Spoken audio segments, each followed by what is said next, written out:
Ladies and gentlemen, shareholders, I'm delighted as the chairperson of the Board of Directors to welcome you here at the Palais des Congrès. I'm very happy once again to have this unique opportunity to have a direct exchange with you, our shareholders. I would like to take this opportunity to warmly welcome those who are joining us for the first time, whether in the room or online, because now there are almost 800,000 of you, individual shareholders, who put their faith in us, and thank you so much. This general meeting provides an opportunity to present the strategy of our group, but it also is an important moment for having exchanges, since we want to take the time to answer your questions, and we will be doing that during the Q&A session during this general meeting. As you know, 2 years ago, we launched our new strategic plan Advance. The results will be presented to you by Jérôme Pelletan, our Chief Financial Officer, and the results are in line with our vision and reflect our capacity to deliver strong, consistent results, even when the circumstances become more demanding. This requirement means that the performance of our 67,800 employees is even more impressive. And on behalf of the Board of Directors, I would like to thank them and to warmly congratulate them for their individual and collective contribution and their unswerving commitment. Please give them a round of applause. Thank you, and thank you on their behalf. And also, 2 years ago, the group opened a new chapter in its history by establishing the new governance structure to manage your group. And I'm delighted with the efficient, fully operational functioning and cooperation between the Board of Directors and the senior management. And in this regard, the partial renewal of the board enabled us to strengthen the working momentum is very positive of the board, with new independent directors with complementary skills. I would now like to welcome all the members of the board who are with me. To my right on the podium, Xavier Villard, who is the lead director, and to my right, François Jacob, who is the CEO, and on my right, Madame Fatima Tiglaline and Mr. Philippe Dubrul, who are the members of the board representing the employees, Madame Christine Hulot, Mr. Alexis Perakis-Valan, Madame Kim Ann Mink, and to my left, Madame Annette Winkler, Mr. Bertrand Dumazy, Madame Catherine Guilloire, Madame Monica de Virgilis, and Mr. Michael Taman. I hope that all our shareholders have now come into the room. Thank you for bearing with us. We only had one escalator available this year, and I've been told that there were many people waiting downstairs. So, you are gathered here for the ordinary and extraordinary general meeting, which has been convened through the Palais of the 20th of March 2024, and also in the Actu Juridique legal announcements bulletin of the same day. All the owners of registered shares, as well as the statutory auditors, have been convened to the meeting. Over 4,400 have asked for an entry pass, and I want to tell you that these discussions will be broadcast live on the website of the company, and I would like to welcome those who are listening to us online. I recall that this event is also open to other persons than the shareholders, since we have journalists in the room. I would simply recall that it is prohibited to circulate footage without the authorization of the company. Now, you've been given a voting tablet. The way explanations will be given for you to use it. Now, we will go ahead with the establishment of the bureau as chairperson of the board, I will be chairing the bureau, and I would like to appoint two scrutineers, Mr. Mikhail Exkovich, representing BNP Paribas, and Madame Floriane Rigaud, representing Amundi. They are the two members of the general meeting who have the largest number of voting rights, and they're sitting with us in the front row. With the agreement of the scrutineers, Madame Muriel Serre, who is the secretary of the board, who is also sitting in the front row, will be acting as the secretary. So we now have the bureau.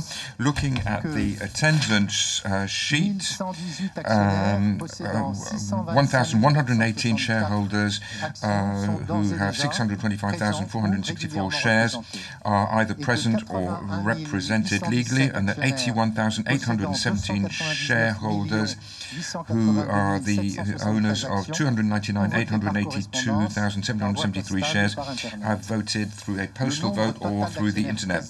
The total number of shareholders present or represented or who have voted through a postal vote thus stands at 82,935 shareholders out of a total of 300,508,237 shares of the 522,510,315 shares with voting rights, meaning 57.51% of the shares, given that each share has one vote. So, the general meeting now has over a quarter of the shares represented, therefore the quorum has been attained and the general meeting can therefore begin. The agenda, which has been published, is displayed on the screen. All of the documents required under current legislation have been submitted to the Bureau of the General Meeting. Furthermore, the preliminary documents have been made available to the shareholders at head office through the shareholders department and on the website of the company in the normal way. No shareholder has exercised their right to add agenda items or draft resolutions to the agenda. The Social and Economic Council has thus received in a timely manner the documents and information which has been submitted to the general meeting. The Council has not exercised its right to add draft resolutions. As we do each year, I propose that in order to save time for the discussion, we do not read out the reports, but you will be getting the main points presented to you. As part of the preparation for the general meeting, we conducted a survey to which over 4,300 shareholders responded. I would like to thank the shareholders. This was very useful for us in order to establish the themes that you would like to see discussed, and unsurprisingly, the outlook for 2024 and the hydrogen activities came top of the list. We will therefore start with a presentation of the financial and extra-financial performance and of the results for 2023 with Jérôme Pelletan, who is the Chief Financial Officer of the group. I will then be talking to you about the strategic framework and going back briefly on the global situation, its implications for your group. François Jacov will present the strategy, the environmental and societal advances, as well as the outlook for 2024. Next, I will continue on governance, and then I will hand over to Xavier Huillard, who is the chair of the Remunerations Committee, and finally the Statutory Auditors will summarize their reports. Next, we will move on to the questions and answers session, which we wanted it to be a bit longer this year in order to have more time for an exchange and discussion with the room. You will be able to take the floor live, and for those who so wish, you can, until 4 o'clock, send your questions by text message to the number which is appearing on the walls on the side of the hall, and this method respects your anonymity, and we do not have access to your telephone details. And finally, we will close the general meeting with the vote on the resolution through a tablet which was handed to you when you signed the attendance sheet. I will now hand over to Jérôme Pelletan. Jérôme, over to you.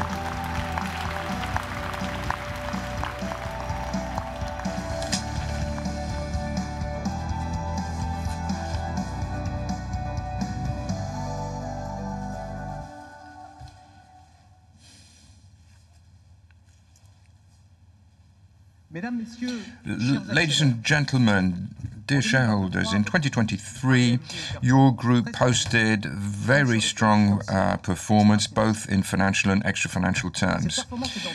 This performance is all the more remarkable in that it was achieved in a complex environment. Continuing conflicts internationally, a slowdown in global economic growth, and persistent inflation. Regarding our financial results, I would emphasize the four main following points. Number one, strong comparable growth, like-for-like growth in sales. Second, a further strong increase in our operating margin. Thirdly, continued strengthening of our balance sheet. And finally, a record level in terms of investment decisions. In 2023, our sales stood at 27.6 billion euros, up plus 3.7% on 2022 on a comparable basis. And on a published basis, they declined by 7.8% due to a negative foreign exchange impact and the decline in energy prices. I recall that variations in energy costs are passed on contractually to our clients in large industries. Therefore, this is a purely accounting effect with no impact on operating margin. Therefore, comparable sales, like-for-like sales, are what counts, and as you can see, they were up in 2023. Let's move on to our activities. The gas and services activity, namely 95% of our sales, was up over 4.2% on a comparable basis. All of our main geographies are up, in particular the Americas and also Europe, with growth respectively of +5% and +4%. Now, looking at business lines, industrial merchant and healthcare were particularly dynamic. They more than offset the relative slowdown in electronics and the more contrasting activity in large industry this year. And now moving on to our other activities. The consolidated sales for engineering and construction was down 15.6%, but this figure excludes the activity connected to internal projects with large industry and electronics, which were up significantly. Thus, the order books for third-party clients and the group's requirements stood at a new record level of 1.5 billion. And finally, the global markets and technologies, that's 3% of the group's sales, were slightly down. But there again, new orders for group projects and third-party clients were up, and they stand at almost 930 million euros. Let's move on to my second point. At 5 billion euros, recurring operating income was up strongly on a comparable basis at plus 11.4%. The group's operating margin, as a percentage of sales, was up once again at plus 80 basis points, excluding energy. So, the increase in the margin is due to three factors. First of all, our dynamic management of prices in industrial merchant, where our offerings providing added value enable us to adjust our selling price. Next, record efficiencies. Efficiencies stood at almost 466 million euros in 2023, which is an excellent result. This includes major savings on procurement, which of course are more difficult to achieve during inflationary periods. And finally, the active management of our business portfolio with 2 disposals and 14 targeted acquisitions in 2023. Now, let's move on to my third point. The strong increase in sales on a comparable basis, as well as the further improvement in margin, enabled us to post an increase of plus 13.3% of the recurring net profit, excluding currency impact, at 3.3 billion euros. Now, let's move on to the balance sheet and cash flow of Air Liquide, which have been strengthened once again. Self-financing was up plus 6.6%, excluding FX tax impact, meaning that we can thus continue to reduce our debt load while paying out dividends and investing for the future. Regarding the sharing of value, I emphasize that the amounts paid out to our employees, which include salaries, but also profit sharing, incentives, and other components, are 3 times higher than the dividends. Our net debt equity capital ratio at group level stands at 37% versus 42% at the end of 2022. And finally, ROCE, return on capital expenditure, stood at 10.6%, consistent with the objective of our advanced strategic plan. In concluding, let's look at our investments. Thanks to our cash flow, the momentum has accelerated. Our investment decisions have reached a record level of 4.3 billion euros. Furthermore, the portfolio of investment opportunities on a 12-month horizon stood at 3.4 billion euros at the end of 2023. It now is based to the tune of 40% on projects regarding the energy transition. Regarding the improvement of the operating margin, we have almost achieved in 2 years our initial goal set at 2025 in our advanced plan. At present, we are doubling that ambition, meaning that we are now targeting an increase of plus 320 basis points over 4 years. And our overall performance has been commended by the markets, and we have gone over the threshold of 100 billion of market capitalization on the 6th of March 2024. Now, after our financial results, let's look at our extra-financial performance, which include 2 indissociable dimensions. In 2023, the performance was very strong. First, in environmental terms, the group seeks to achieve carbon neutrality by 2050, and by 2035, our goal is to reduce by 33% our CO2 emissions in absolute value on scopes 1 and 2. And in 2023, our CO2 emissions were down 4.7% on 2022, whereas our comparable sales were up plus 3.7%. So, we now maintain our ambition, which is to begin a decline from 2025 of our emissions in absolute value. Regarding water management, we have defined our action plans for our priority sites, and regarding biodiversity, our commitments have now been recognized by Act for Nature. Our roadmap also includes social and societal components. In healthcare, the rollout of personalized support plans reached out to 55% of patients in 2023. We have also facilitated access to medical oxygen in the rural zones in Africa, meaning that over 330,000 extra persons have been able to benefit from this compared to 2022. Now, looking at our employees, the group makes the following commitments. On safety. Safety is our absolute priority and it's a prerequisite for all our actions. In 2023, the accident rate involving sick leave stood at 1, which is one of the best performances of the group in 20 years. Next, diversity. As you can see on the screen, this involves a continued increase in the number of women among our engineers and managers. The deployment, the rollout of basic health coverage is also being stepped up. I will recall that it includes health insurance as well as life insurance and maternity leave, paid maternity leave of 14 weeks everywhere around the world. And finally, 73% of our employees now have access to our program, Citizen at Work, which enables them to devote part of their working time to helping local communities. To summarize, Air Liquide has posted very solid performance in 2023 against the backdrop of a complex changing environment. The group is thus extremely well positioned to continue its advanced plan, both in financial and in extra-financial terms. And therefore, first quarter performance in 2024 confirms the solidity of our growth, the resilience of our business model, in particular with comparable sales up 2.1%. And thus, for 2024, we are fully confident in our capacity, on the one hand, to increase our operating margin, and on the other hand, to achieve growth in our recurring net income at constant exchange rate. Ladies and gentlemen, thank you very much.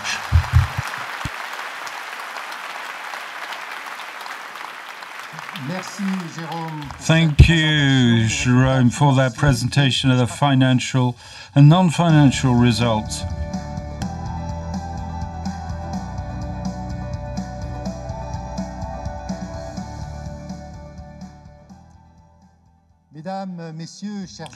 Ladies and gentlemen, dear shareholders, I now propose to briefly go back over the global context and to list the major implications for your group, and lastly emphasize our strengths to adapt to those successfully. The global environment that we're all faced with now and in which we've learnt to live has once again become complex. The world is seeking to achieve a new balance. Certain societal progress is visible and unquestionable when other fundamental breakthroughs seem called into question more than ever. Nothing can ever be taken for granted, and the company must continue to fight to maintain its march towards progress. But I'm convinced that faced with crises and tensions, there exist positive forces of change that will create new opportunities that will advance society as well as your group, and I'll return to those in a few moments. So it's with this world made of paradoxes and changes that we must come to terms with today by taking several factors into account. First of all, global growth outlook remains uncertain, even if the economy is in better shape than a year ago. And so the risk of a global recession seems to be receding, in large part thanks to a vigorous US economy and possibly a slight uptick of growth in China, even in Europe. Secondly,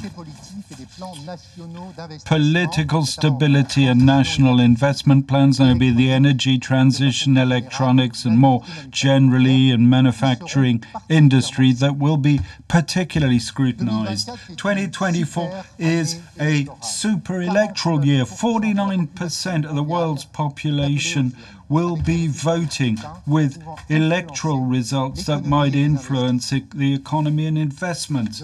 Similarly, regional conflicts, of course I'm thinking of Ukraine, Gaza, and the situation in Taiwan, could well exacerbate geopolitical tensions, and heightened competition between the US and China could continue to impact global economic growth, with, of course, its effects on financial markets, multilateral trade, and on investment decisions. Thirdly, particularly critical in Europe, issues of sovereignty that are becoming preponderant, be it energy independence, access to natural resources, or technological progress. Addressing these challenges at the European level is vital in order to remain competitive and ensure our future on the world stage.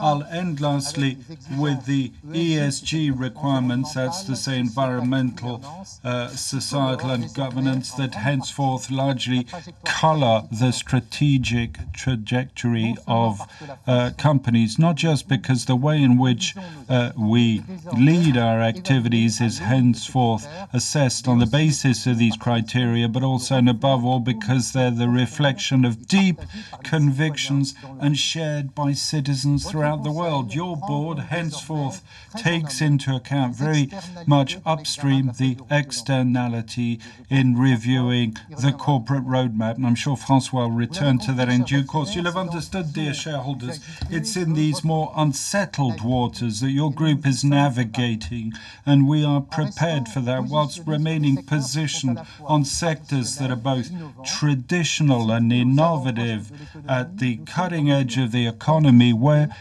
in a position to anticipate market changes whilst remaining true to our business model. Having said that, we're seeing today that the nature of our growth has profoundly changed. This change is twofold because it impacts both our geographies and our markets. Geographically, the most loyal amongst you will no doubt recall a time when our strategy was simply primarily a matter of rapidly replicating the group's know-how across an extended geographic base. In other words, it was a strategy of expansion and conquest, fully pertinent and relevant at a time when the priority was to capture growth where it was generated, for example, in China, Eastern Europe, or in the Middle East. We replicated our model and grew in volume. Applied successfully for 20 years, this approach has grown the number of countries in which we're currently present, over 70, and makes Air Liquide a global major in its field. Today, it's the management of risk, geopolitical, notably, that's become a strategic issue.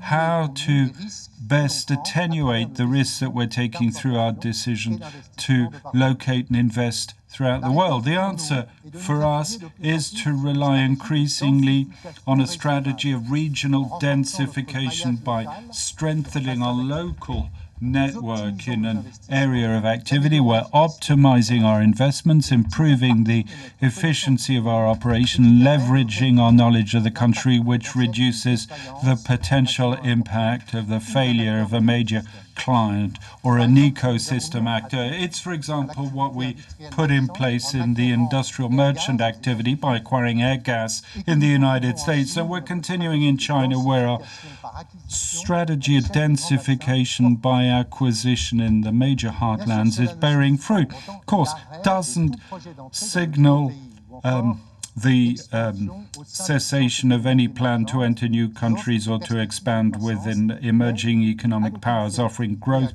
prospects, but with heightened selectivity. The nature of our growth has changed geographically, but also in terms of markets.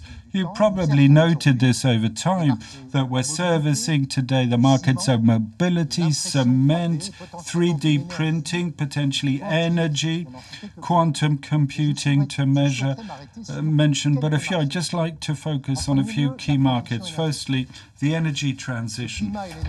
Climate and energy have become fully fledged critical sectors for which we're seeing growing demand for sustainable solutions, renewable energies and low-carbon technologies. And all these applications, as you know very well, our solutions are henceforth at the forefront, with notably hydrogen and carbon capture. Next, second market, healthcare and food, where the increased need for wellness and new food habits is stimulating the demand for innovative healthcare products and services, as well as sustainable food solutions. Here again, the group's very well positioned in China with agriculture and breeding. Thirdly, I'd mention digital technologies, associated services that today are growing exponentially. Take electronics, for example. The acceleration of the digital transformation is driving the demand for products that are even more sophisticated, miniaturized, and consuming less power. It's in these areas that our molecules provide undeniable value added for our clients, both in design and manufacturing. Lastly, I'll end with infrastructure, industrial policies, where we become an important player, be it investment in essential infrastructure such as hydrogen stations or master plans for carbon pipes for tomorrow, or even proactive initiatives to stimulate industry like IRA, the Inflation Reduction Act in the United States, or the hydrogen strategy in France and in Europe. These policies contribute to extending our markets while supporting the construction, transport and manufacturing that benefit our industrial merchant activity. For all these reasons, I'm convinced that this world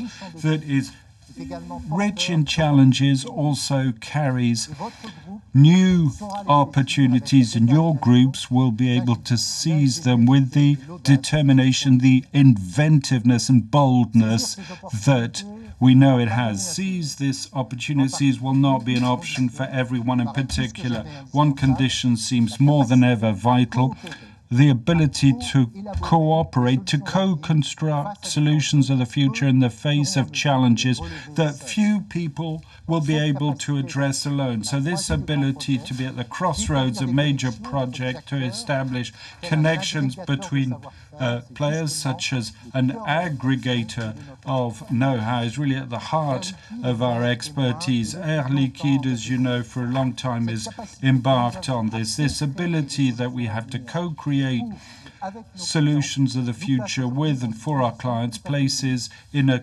unique position our partnerships with major economic players, opening the way to new business models that are complementary and new solutions useful for our clients as well as for society. François will return to those later. These collaborations are said to multiply in many areas. Some have already emerged, such as energy storage, geological storage of hydrogen, for example, in partnership with Geostock, electronics, with molecules of the present and the future, with major global electronics players, or what we call the technologies of the extremes that go from space-based exploration to quantum computing. In these areas, we know how to work in ecosystems and forge strategic partnerships to innovate and to address challenges together with our partners. The diversity of challenges, the ability to mobilize multiple skill sets, and the need to act on a greater scale justifies this more collective approach. And to illustrate this with a concrete example, I'd like to say a word about hydrogen mobility, because barely a month ago we inaugurated the brand new hydrogen station at the Alma Bridge that will replace the first prototype historical station built back in 2015. This station will host the new fleet of vehicles of our partner Toyota, the Mirai, latest generation that will come into service during the Paris Olympic Games this summer. It's a fine example of ecosystems that is built at the heart of Paris with over 500 hydrogen taxis. Paris will be the first city in the world to have such a fleet available, and the movement to scale is possible when all players line up to develop forward-looking solutions, and they describe this the best. Over to them.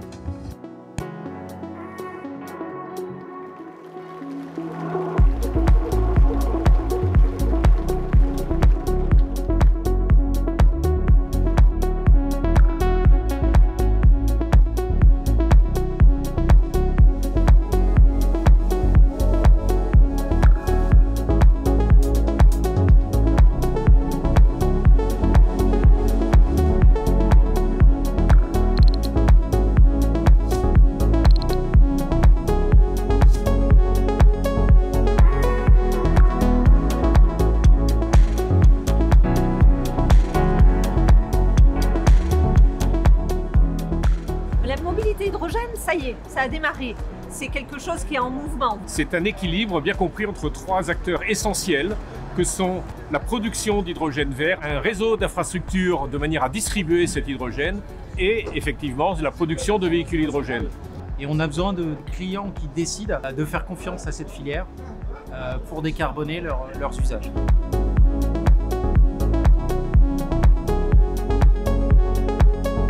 Encore trop souvent, on oppose le véhicule électrique à batterie et le véhicule électrique à hydrogène. On a besoin des deux. C'est pas la techno qui doit décider du choix, c'est l'usage. Dès qu'il s'agit d'une vitesse de recharge, dès qu'il s'agit d'autonomie ou dès qu'il s'agit de charge utile, on se rend compte que la mobilité électrique batterie atteint des limites. L'hydrogène a toute sa place à prendre puisqu'il permet de répondre en partie à l'enjeu du changement climatique. Pour moi, les avantages principaux sont un silence de fonctionnement, un confort de roulement, une recharge très rapide, puisqu'en fait c'est l'équivalent d'une recharge d'un véhicule thermique, et ce qui nous permet d'avoir une autonomie entre 500 et 600 km. Côté passagers, les passagers en règle générale apprécient vraiment le silence. Ils se disent que là, ils sont quand même dans un véhicule de demain. C'est toute l'ambition d'Air Liquide, je pense, que de contribuer au développement de la filière hydrogène pour la mobilité. Nous avons le sens de l'intérêt commun, qui est le développement de la mobilité hydrogène et in fine de la décarbonation de la mobilité terrestre. Il est évident que des acteurs tels que Air Liquide sont des acteurs absolument essentiels. Travailler en collectif, ce que la filière hydrogène a toujours fait, c'est un formidable accélérateur.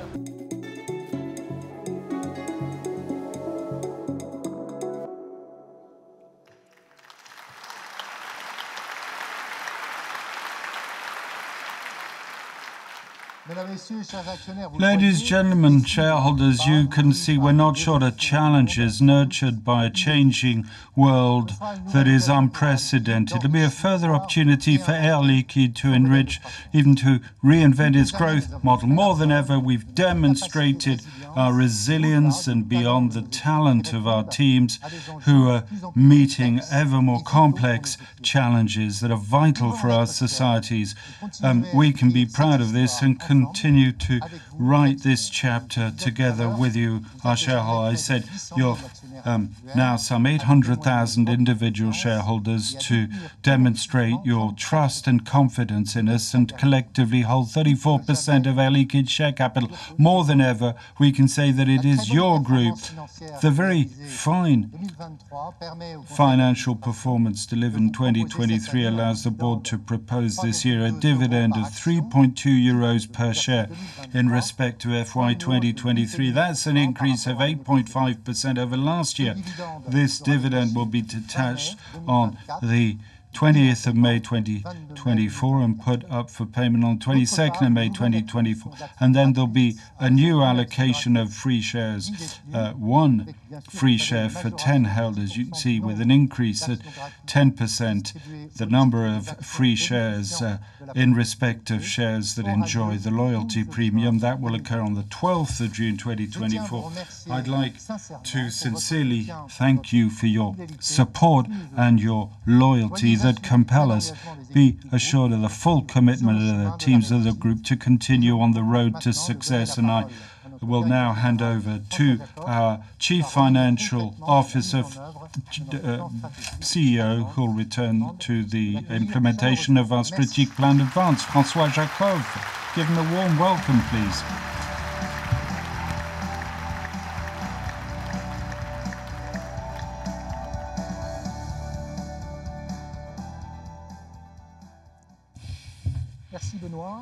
Thank you, Benoit. Ladies and gentlemen, shareholders. Hello, everybody. Well, as you can imagine, after this intensive year full of challenges and questioning, I'm very happy to be here with you, who are our loyal supporters, to share with you this special moment, and that's the general meeting. Looking at the quality of our results and our advances in 2023, at the outset, I would like to tell you my full faith in our capacity to achieve the 2025 goals of the advanced plan.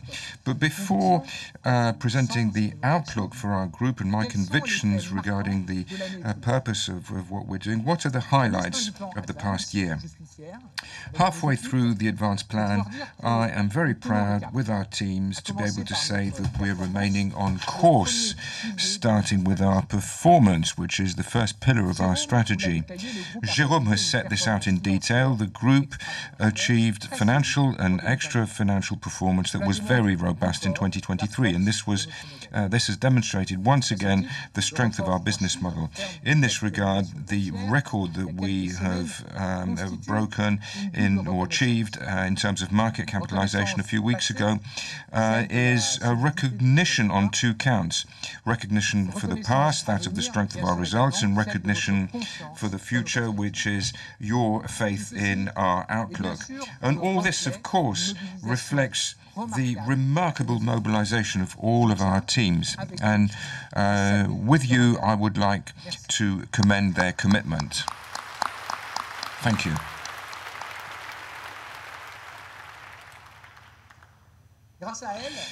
Thanks to our teams and notwithstanding a complex external environment, we are remaining on course. And to illustrate this, here are a few specific examples. For example, the agreement reached with TotalEnergies to provide renewable low-carbon hydrogen to the Gonfreville refinery in Normandy.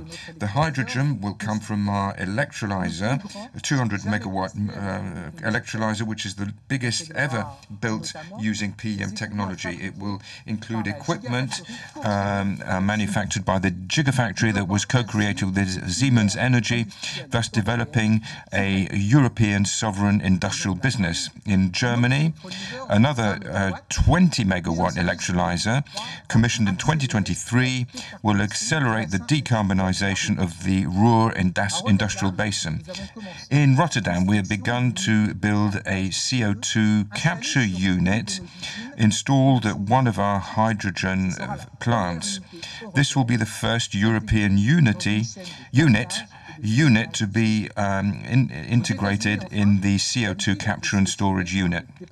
In the United States, finally, Air Liquide has been selected by the Department of Energy to be the strategic partner for 6 regional hydrogen hubs.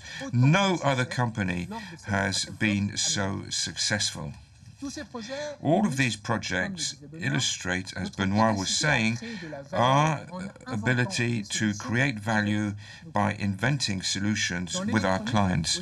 In electronics also, we are accompanying the biggest global manufacturers in response to the stunning growth of digital technology arising from AI and to secure the supply of semiconductors. This industry has become a global sovereignty challenge. In the United States, the group recently signed a contract with Global Foundries, which is one of our long-standing partners in Taiwan, in Japan, in China, in South Korea. We have invested in the construction of new manufacturing centers for advanced materials and ultra-pure gas for electronics. So, as you can see, many of these projects that were completed in 2023 have a shared ambition, which is decarbonization, which is the second pillar of our strategic plan.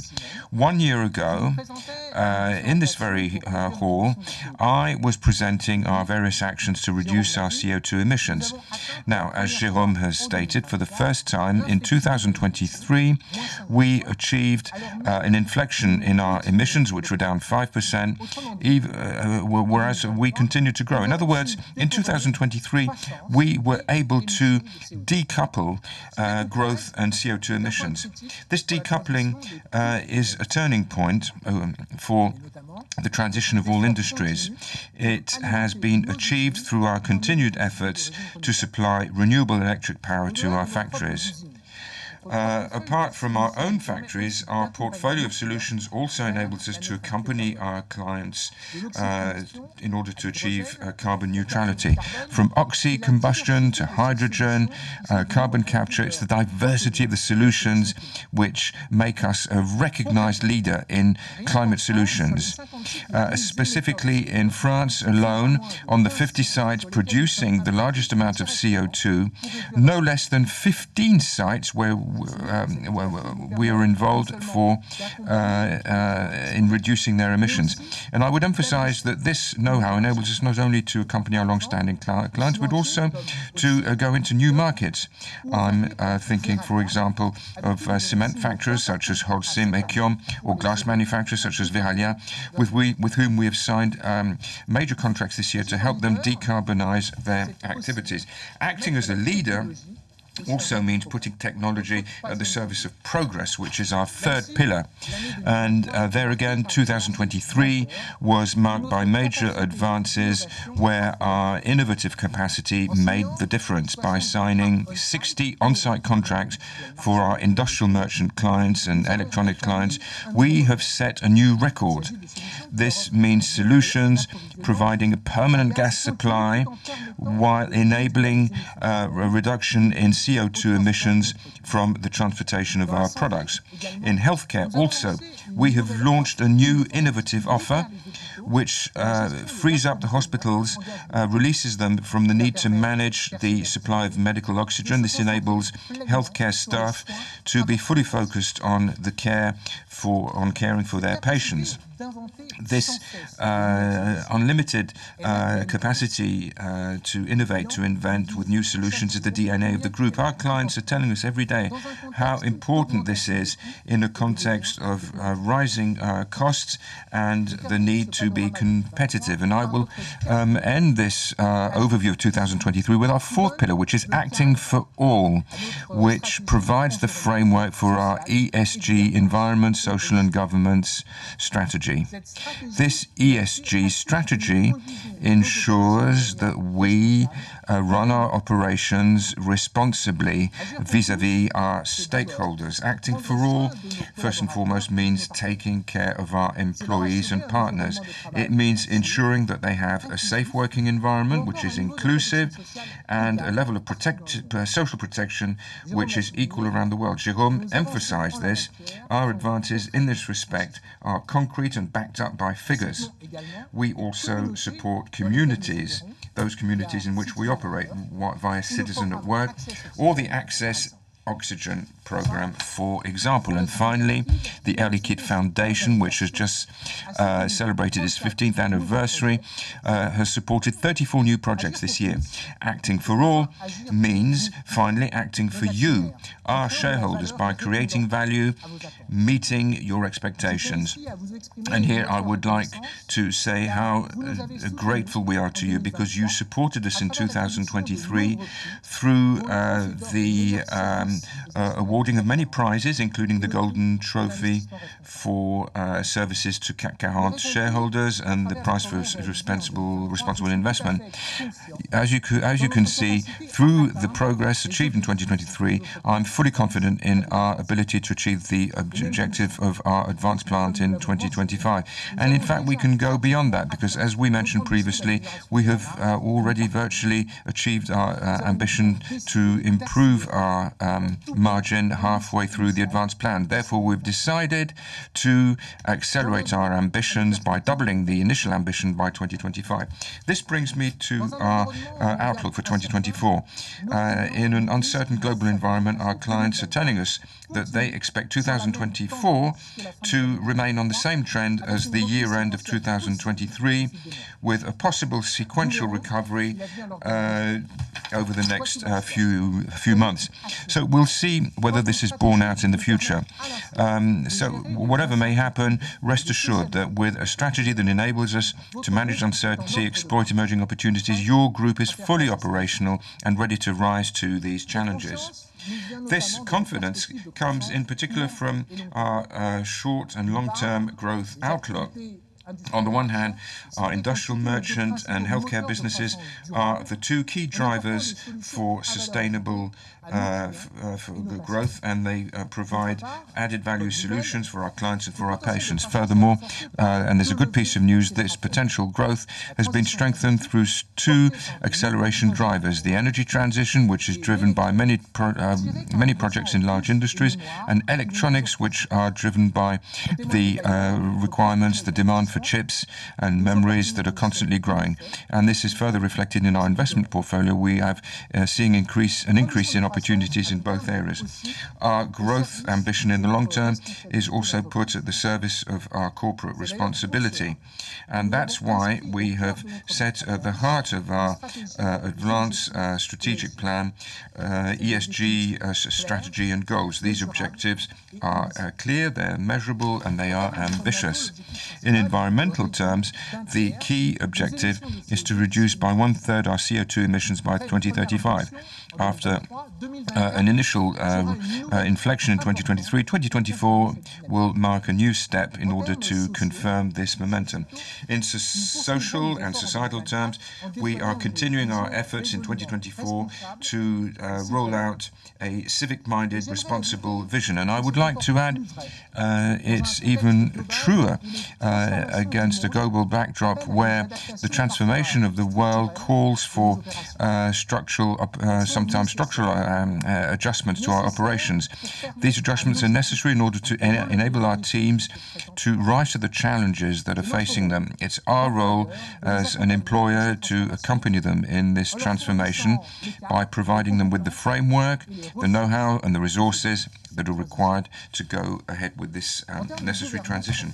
And finally, in terms of governance, we are applying the highest standards in a stringent, transparent manner. The regulatory framework is going to increase next year with the rollout of the European CSRD directive, and although this will lead to further reporting requirements, I'm convinced that this will be a good thing for us all ultimately.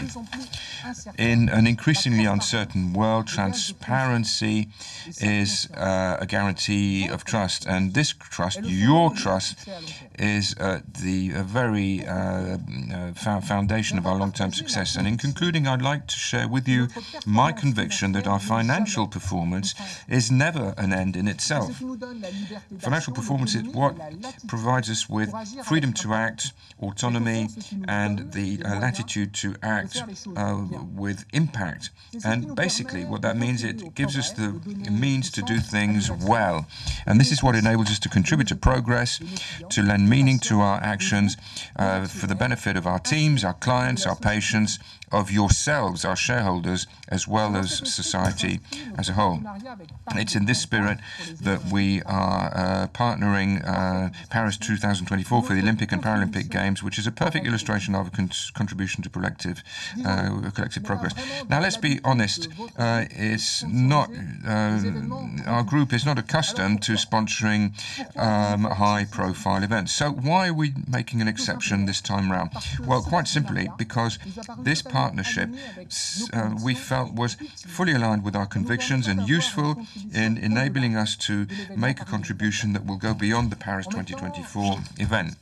By putting our expertise, our know-how in hydrogen at the service of the environmental ambition of the Games, we're proving that there can be concrete solutions for decarbonized mobility. This demonstration will be a wonderful driver to step up sustainable decarbonization in transport by creating infrastructure for lasting use going beyond Paris 2024. For example, the number of hydrogen stations in the Paris region will double further to the Games.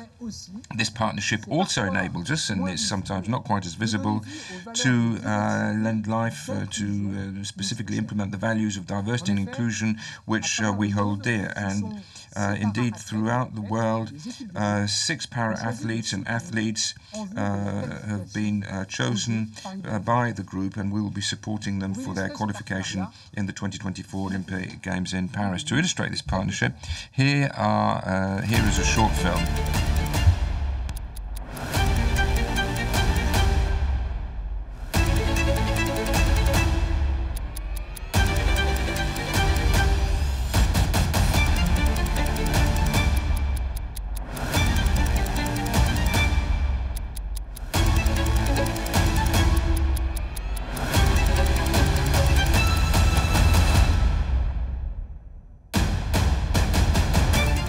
Ensemble, on partage cette ambition de jeu durable avec une réduction de moitié des émissions carbone. Toute l'infrastructure qu'on met en place, c'est quelque chose de durable et dont Paris et sa région pourront profiter après Paris 2024.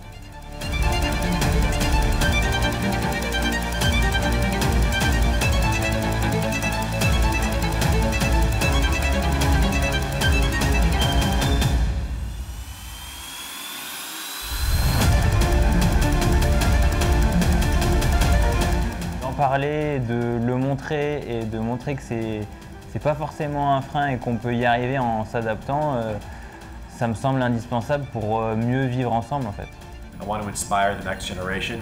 I want to keep breaking boundaries. I want to keep shattering perceptions of what people think is possible as an amputee and changing the way our world views disability. Alors quand je fais pas d'escrime, je fais quand même un petit peu d'escrime parce que Je passe mon temps à partager ma passion auprès notamment de nos aînés en EHPAD. I'm the two-time Grand Slam champion and the first Black South African woman to ever compete at Wimbledon. Alors le soutien de Air Liquide dans ma vie d'athlète de haut niveau est indispensable. Ça me permet de pouvoir me consacrer intégralement à la pratique du sport de haut niveau, à l'escrime, et de ne pouvoir me focaliser que sur ma performance pour pouvoir représenter notre pays et aussi Air Liquide.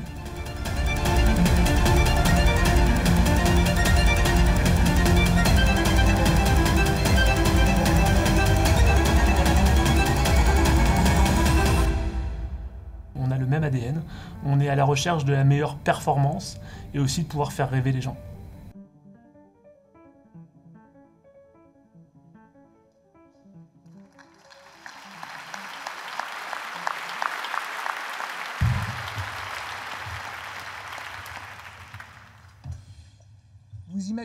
Well, as you can imagine, we are particularly proud to be accompanying these athletes on this adventure, and of course we wish them every success. And in concluding, rest assured, shareholders, that our teams, whom I wish to thank once again, will be fully mobilized during the teams, indeed as they are mobilized every day all around the world in order to serve our clients and invent the future.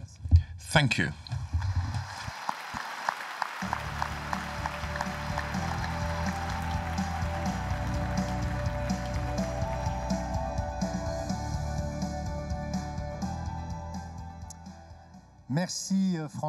Thank you, François. And I'll now turn to the key points of the corporate governance report issued by your board. I suggest we begin with a short video on the composition of the board of directors and the committees and the work undertaken throughout 2023.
So, at the end of today's meeting, the terms of office of 2 directors will be expiring. The terms of Kim Ann Mink and Monica de Virgilis. You're asked in Resolutions 5 and 6 to renew these 2 terms of office for a 4-year term. Kim Ann Mink will thus continue to allow the board to benefit from her scientific know-how, of her experience in the fields of research, innovation and chemistry, as well as her managerial skills. Monica de Virginis will continue to provide to the board her skills in the field of technology, semiconductors and energy, her managerial skills and her commitment in the field of energy transition. Kim Ann Mink and Monica de Virgilis are both independent directors. Furthermore, and for information, Fatima Tigaline was renewed by the European Works Council as director representing the employees for a 4-year term. Following this meeting, subject to the approval of Resolutions 5 and 6, your board will remain unchanged with 14 members.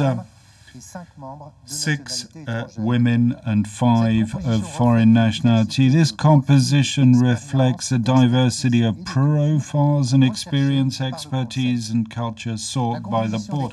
Composition of the committees will also remain unchanged after this meeting, subject to the approval of resolutions proposed regarding the renewal of terms of office. I will now hand over to Xavier Huillard, who chairs the Remunerations Committee, who will outline the resolutions pertaining to the remuneration of corporate officers.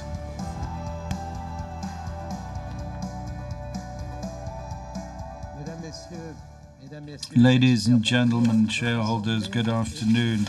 Your meeting is invited to rule on 6 resolutions concerning the remuneration of corporate officers. 8th resolution concerns remuneration paid in 2023 or allocated in respect to 2023 to your chief executive in accordance with the resolution and the policy you approve. This remuneration an annual fixed portion of €1,100,000, a variable component of €1,471,067, reflecting the quality of the performance both for financial criteria as well as qualitative criteria. The financial criteria, the variable component 2023 achieved to the tune of 94.7% of the fixed part. Regarding the qualitative goals, the board considered the very good performance of your chief executive, both in terms of corporate social responsibility as well as that of organization and human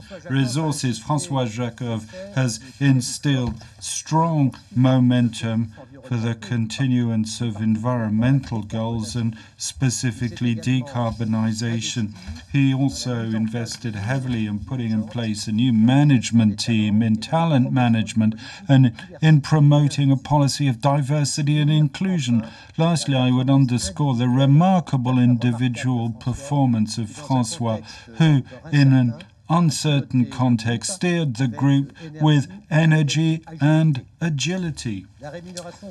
Remuneration lastly comprised an allocation of performance shares for an IFRS valuation of €1,649,284. Resolution 9 concerned remuneration paid in 2023 awarded in 2023 to the chairman of the board in accordance with the policy that you approve. This remuneration comprises an annual fixed remuneration of €800,000, it being stated that your chairman doesn't benefit from any variable remuneration or any long-term or exceptional remuneration. In the 10th resolution, you're asked to vote on an overall vote on the remuneration of all the executives, leaders and non-executive directors. As part of the information supplied, there's the annualized remuneration of your executive compared to the average and median remuneration of company employees, as well as the average remuneration of group employees in France. The ratio for your executive officer is shown on screen. The rest of the information is available on pages 187 and 188 of the Universal Registration registration document. Remuneration of non-executive directors set out in accordance with the policy 2023 and forms part of the package that you approved in 2020 is to be found on pages 189 to 191 of the universal registration document. You're also invited to vote on the remuneration policy under resolutions 11 and 13. It's detailed at pages 201 to 211 of the same universal registration document. In terms of general principles and structure, remuneration policy of the chief executives in continuity of that approved by your AGM in 2023 with a change proposal regarding remuneration, which will be presented to you in a few moments. The financial criteria of the variable component remain based on EPS and revenue growth. Individual criteria continue to form part of CSR goals of organization and human resources. Performance conditions applicable to performance shares remain linked to the ROCE, the TSR, and an environmental criterion aligned to the goal to reduce CO2 emissions in absolute terms in accordance with the goals of the climate set by the group. These criteria reflect the strategy of the group, combining both financial and non-financial performance. The remuneration policy of François is put to you under Resolution 11. The board wished to revise the positioning of the remuneration of your CEO at midterm. After an in-depth review, it appeared that the CEO's remuneration was positioned well below the benchmark average of his peers' remuneration. It therefore appeared necessary to propose a re-evaluation of the order of 10% of the overall remuneration of the chief executive. The target remuneration of François Jacov would then remain stable until the end of his current term of office. This remuneration policy provides for annual fixed remuneration of 1.210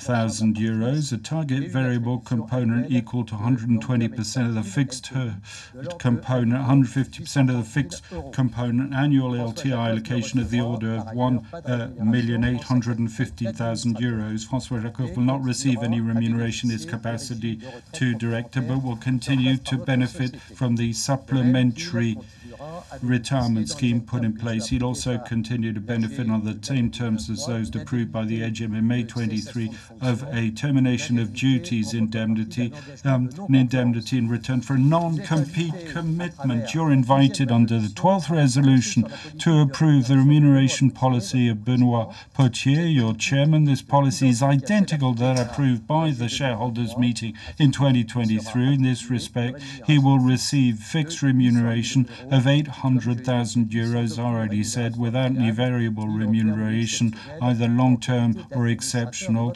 or as a director will be awarded to him. The remuneration policy for directors is the subject of the 13th resolution. It's also in continuity with that which you approved last year. The variable remuneration is preponderant and based on the attendance of directors at each meeting. Supplementary remuneration is paid to the lead director and to the committee chairs.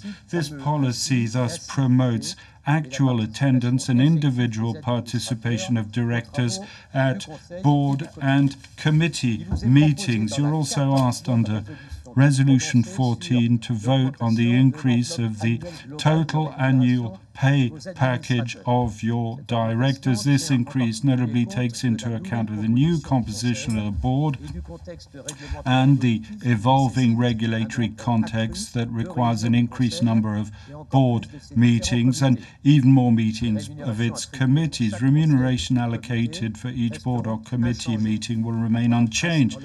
In least in their mode of calculation, this amount will thus increase from 1.3 million euros currently unchanged since 2020 to 1.5 million euros. Thank you for your attention.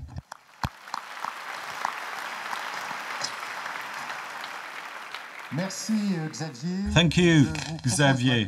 I now propose that we move to the reports of the statutory auditors.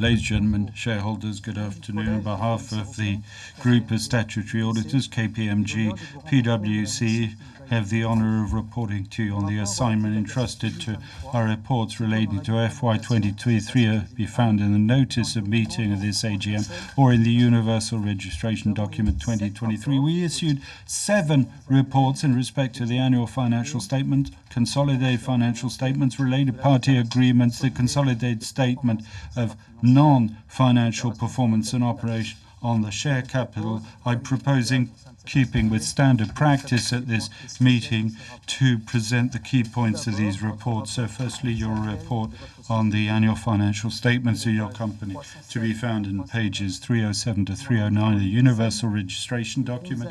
The annual financial statements are drawn up in accordance with French accounting principles.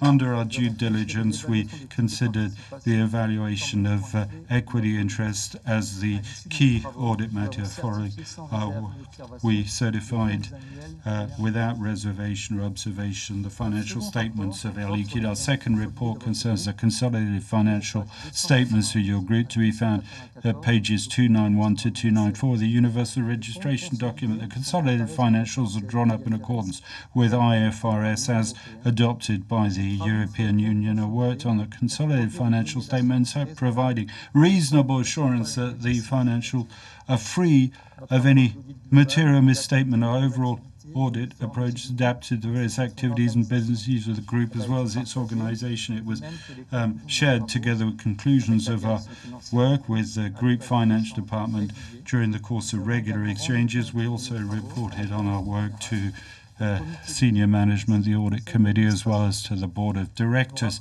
Our report comprises 3 key audit matters. The first 2 concerns large industry activity, the qualification of contracts and arrangements for booking revenue, the duration of amortization of production assets and assessing their recoverable value. Third key point concerns the goodwill tests. Following our work, we certified unreservedly without observation the consolidated financial statements of your group. Our third report concerns related party agreements, to be found on page 433 of the Universal Registration Document. We've not been advised of any new agreement during the course of FY 2023. The agreement relating to the life insurance policy for Mr. Benoit Potier, agreement previously approved by this AGM in prior years, continued during the course of last year. Our fourth report covers the consolidated non-financial performance statement, to be found on pages 405 to 407, the Universal Registration Document. Following our work, the report comprised no particular comment. Our last 3 reports are to be found at pages 434 to 436 of the Universal Registration Document. They concern resolutions 17, 19 and 20, authorizing operations that might have an incidence on your company's share capital. These reports contain no specific comments or observation. We'll draw up an additional report when these agreements are used by your board. Mr. Chairman, ladies and gentlemen, thank you for your attention. Merci. Thank you. So, we have completed the presentations and we will now move on to the questions and answers session.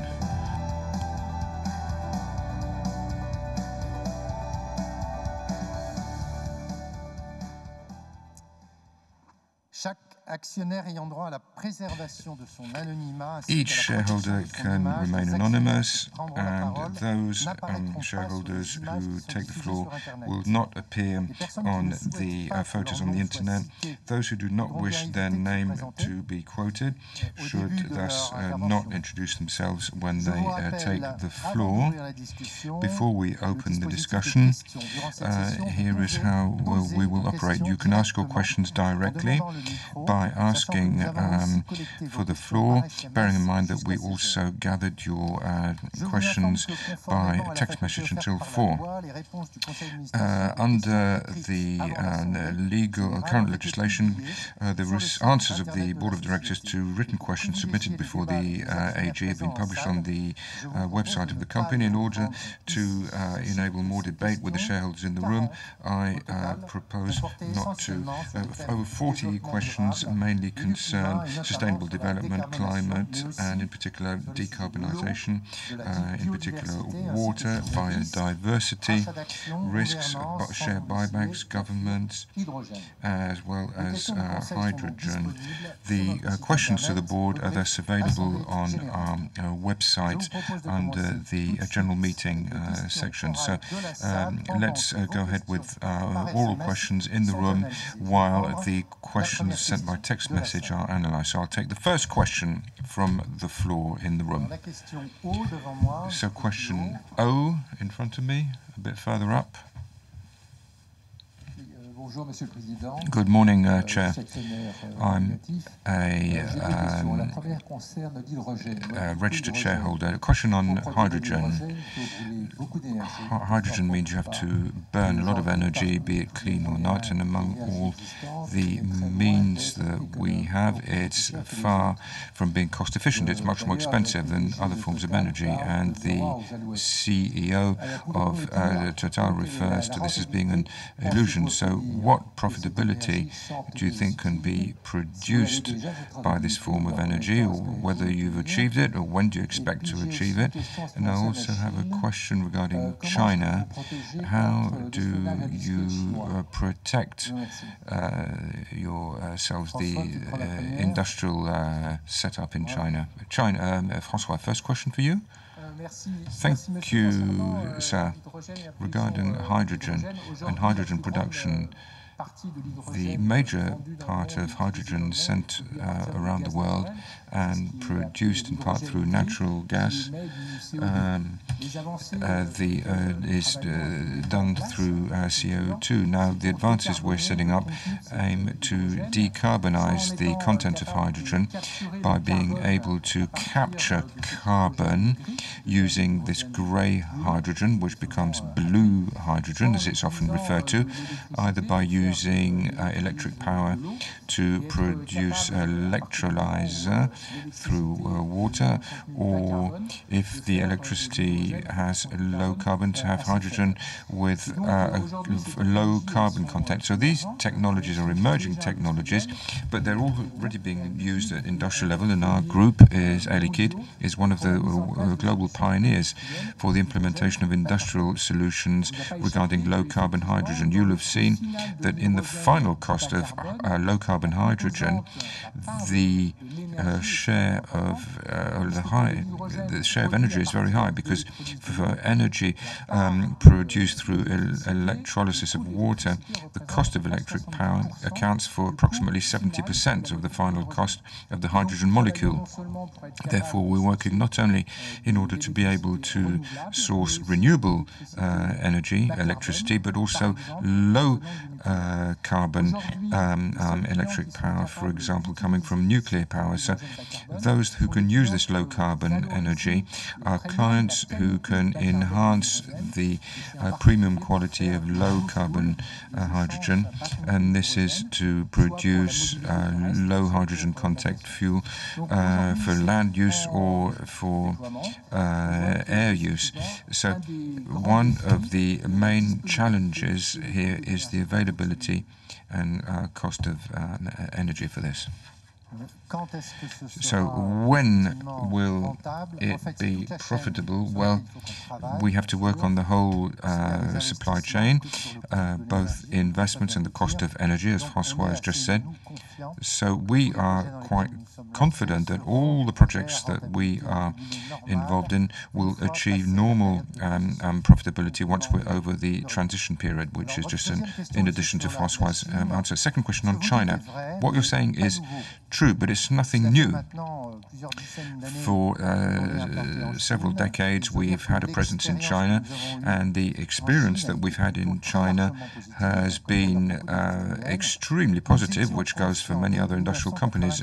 And we were aware as early as 1994, when we set up there for engineering operations, that China potentially was a difficult geography regarding protecting intellectual property rights. So we took every measure to protect our know-how and technology, and we were criticized, in fact, for that by our Chinese partners. So can we ensure 100% that in the future no industrial secrets from Air Liquide will be taken by China? It's difficult to say, but we have organized ourselves and we continue to organize ourselves in order to protect our fundamental know-how, to keep it in Europe. And I think this is important, to develop applications, new technology from China for China, which is also a good way of having more potential available to us, because the Chinese are quite competent, in fact, in some technological areas, and also to serve with a low risk level of risk in industrial. And this is nothing new. This was the case as early as 1994 when we set up engineering in China. We'd already had a presence in gas there. Question L, next question.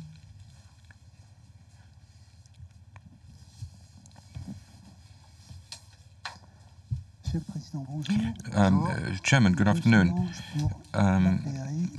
De Solange for API, the Association for Individual Shareholders. First of all, warm congratulations for the 800,000 individual shareholders. I hope that you will be treating us to champagne next year when we achieve the million mark, 1 million individual shareholders. Now, here are my 3 questions, if I may. First of all, on artificial intelligence. Number 2, on partnership with Total. And 3, on embezzlement through usurpation of anonymity.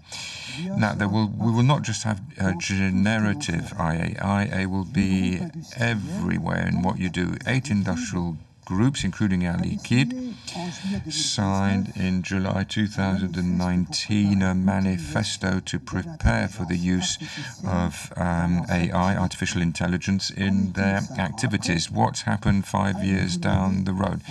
Have you appointed a chief AI officer? My second question on partnership with Total is that you have signed several partnerships with Total Energy in South Africa, in particular.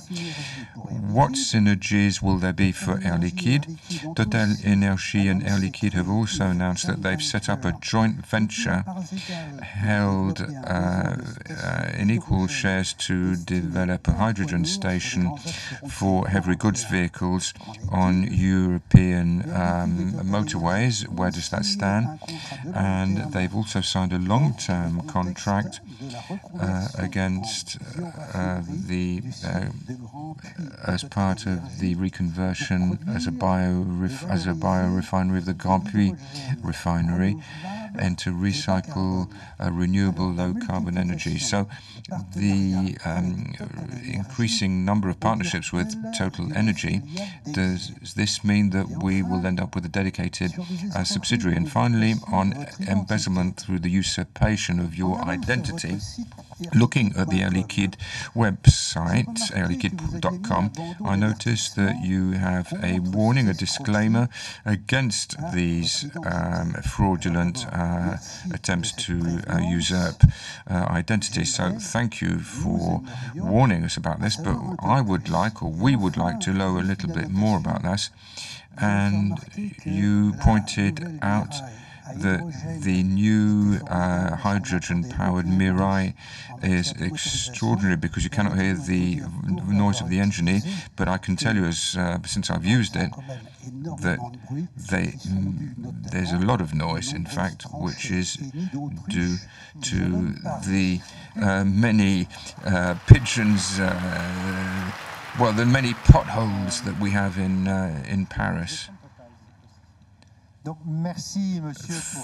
you, Sarah, for your questions. Well, 1 million shareholders, of course, we would love to have that. But I think that APAI is also an association to promote individual share ownership. So I can tell you in turn, help us, and that way we'll achieve that threshold. So I'll let François answer the question on artificial intelligence, and I'll go back on Total. Thank you, sir, for your question. It's a key issue. We receive about 3.5 billion data from our industrial operations. So data is really at the heart of value creation of Air Liquide. It's been the case for many years now, and we're pretty advanced, if not a pioneer, in the use of those data. There are two sources of value creation, things we can do with data. Optimize our operations for better safety, better maintenance, better productivity, and offer new services to our clients. And so, of course, we've developed the use of AI. We're also testing today generative AI, and in fact, we have 300 use cases in the pilot phase that we're developing and testing on real data, real live industrial cases. A few illustrations. It's, for example, the use of generative AI to imagine, invent new materials for gas separation in our membranes, for example. There's also the use of generative AI to facilitate the maintenance of our plants by delving into our databases to help our engineers to find the right information immediately at their fingertips to repair an engine or a particular part. In healthcare, the opportunity to supply our teams that interact over the phone with our patients a quality of information expertise far superior than might be available to them. We're very proactive, essentially pilots today, because there's real potential, but we want to remain prudent as to the utilization. These technologies are not as yet fully mature. We want to proceed step by step. We set up an association for the use of trusted AI, because there are many issues around the processing and use of data. We want all this to be correctly secured. Huge potential, but let's realize it's a way of either conducting our operations or supplying services to them. We want to keep the human factor at the heart of the company. Thank you, François. So I'll take the question about Total, because it goes really beyond the bounds of what you cited. You need to see it in an overarching framework. Total is a long-standing client of Air Liquide, so we have relations with Total that are perfectly conventional B2B relations. Say the first 3 contracts I personally signed with clients when the major industry were with Total. So you see, it goes back a few years. Very good client relationship, supplier to client. The 3 examples you cited are 3 different examples and clearly illustrate the concept of partnership I mentioned earlier. South Africa is a contract for the procurement of renewable power. To decarbonize Air Liquide, we need to buy more and more clean power, low carbon or fully renewable. The big contract we signed with Sasol in South Africa is a contract in which the condition for us to accept the terms would be to convert the client who was supplying from coal-based power to renewable. Big success by François was negotiating with Sasol back then to commit the client to go down that. We need to find 900 megawatts. 900 megawatts, almost a tranche of a nuclear power, renewable power in South Africa. We've put out RFP Energy signed a first tranche of 200 megawatts. We signed with Total, that's a supply of Air Liquide, of renewable power to Air. It's a case where Air Liquide is in the business of supplying renewable power. Second example is TEAL, this partnership for service stations. We're really at the frontier of we distribute essentially our gases to professionals by delivering to them. The mobility business goes because the general public, you can go to service stations. We don't plan to enter the service station business. That's why we were pleased to find a partner who's in that business to accompany us and to have a joint effort to guarantee the total chain from production to the end user. And that's really makes sense in terms of partnership with infrastructure. And the Grand Puy refinery really is the evolution of current contracts with clients as part of decarbonization. We're seeking to supply products to clients to decarbonize. This refinery in the Paris region was fed with an oil pipeline that was discontinued, and so Total decided to convert it into a biorefinery. And as you know, to run a refinery as a biorefinery, you need hydrogen. So we're very pleased, of course, and at that point we can have a partnership. We've integrated the various product flows between our future plant and the Total refinery to optimize the production of this biorefinery. So it's a third example of joint innovation between a client and Air Liquide. So you see three examples, three different situations. It doesn't foreshadow what we might do with Total or others in the future. Question on fraud. I'll let Francois answer the question about the Mirai. I'm sure he'll be happy to tell you about that. Scams, fraud, you're right to mention that. Let me take this opportunity to ask all our shareholders, all of you in attendance, to remain extremely watchful, vigilant. We've noticed since the end of 2022, just over a number of fraud attempts via just about everything, websites, social media, phone calls from people who are trying to sell Air Liquide shares at a discount by holding out opportunities and possibilities of tremendous development in hydrogen. They're using our logo that have pretty flashy terms, a pretty slick sales pitch. It's obviously a scam. That's why we put the banner on the website, so as to warn our shareholders. If you go on the banner and you look for more in the line, more information, you'll see what's happening. We describe the process, and of course we urge everyone to be extremely vigilant. Of course we filed a suit, we informed the regulator and reached out to shareholders to make them aware of that abuse, and we sent out a dedicated email to warn them. Don't hesitate to spread the word. If you've got the slightest doubt, just call Air Liquide. You know us, you know what to do. Give us a call and we'll tell you immediately whether it's us or it isn't us. Thank you. The noiseless Mirai car in Paris. Well, the Mirai generates no noise. I'm a daily user. For the potholes, I think goes beyond the remit of this AGM. But yeah, we will forward. We'll pass that on. Next question at the back of the hall.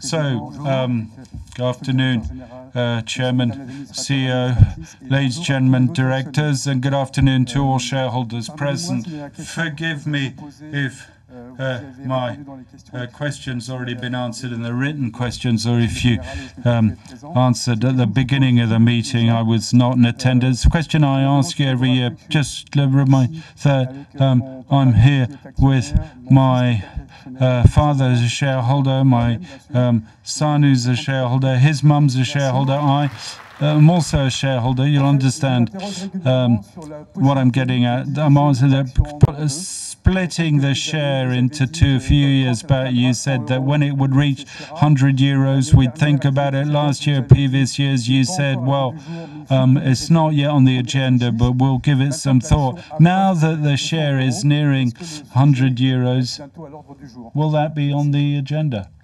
100. Well, thank you. Well done to your father, mother, and son who are shareholders. That's an excellent piece of news. It did say when we'd reach 100 euros, we'd give it, start thinking about it. So I can't go back on that. We're considering it. So a share split transaction is a lot of work for the company, comes at a high cost. That's why I tell you every time, so I'm pretty consistent with what I've said previously. We had a lot of work at the shareholders department. This one, we have one free share, distribution of free shares as a whole plan within Air Liquide with all the shareholder teams mobilized. It's not the year where we can do a share split. But I'd say that more broadly, when we look at the price of shares, you have shares that are worth far more, and yet the companies continue to attract new shareholders. Amongst the new shareholders, we've got a lot of young people. So, of course, these are young people who already have a certain amount of money. They've decided to invest some of their savings in the stock market. It's not an absolute barrier to investment by young people, but it can seem rather high to some. And there are financial instruments that are developing that we discuss in the Communications Committee with shareholders, and ours quite legally make it possible to buy or gradually save amounts once we've reached the share price, give access to the share. All these considerations are such that we're not in rush, in spite of this 100 euro level, to divide the share price. It's something, we continue to consider it, keep it under review. It needs to be part of the overall effort of the shareholder committee. The shareholder service was swamped with requests. This year was due to the heightened account security. You all noticed to log on the accounts. In certain cases, you had to update your password. They became obsolete after a year. You had to reapply for them. Some of you decided to call in and ask for explanation or advice. And in April, we were totally swamped with incoming calls. We're going to take all that into consideration to better serve you, but we plan to look at the share split is not on the cards for this year. So I'm sorry to have to disappoint you. It's not yet for this year. Thank you, at least, for being in attendance and for asking that question. So, we'll take letter L, and then we'll move to the side of the room. Letter L first. Claire Berthier, hello, good afternoon. Trossier Finance, chairman, member of the board. Like many people here, I am a proud shareholder of Air Liquide. Thank you all. We're not only shareholders of Air Liquide, but member of the Investor Coalition, Climate Action. This is a broad coalition of institutional investors working on climate issues and with which you have been engaged for many years. And therefore, we want to testify to the quality of this excellent dialogue, which proves the importance that you place on your shareholders. Since 2018, which is when we made our first statement at the annual meeting, much has been done. So we want to congratulate you for all these major advances that you have achieved, be it in climate objectives in 2018, carbon neutrality on the overall value chain in 2022. Thank you.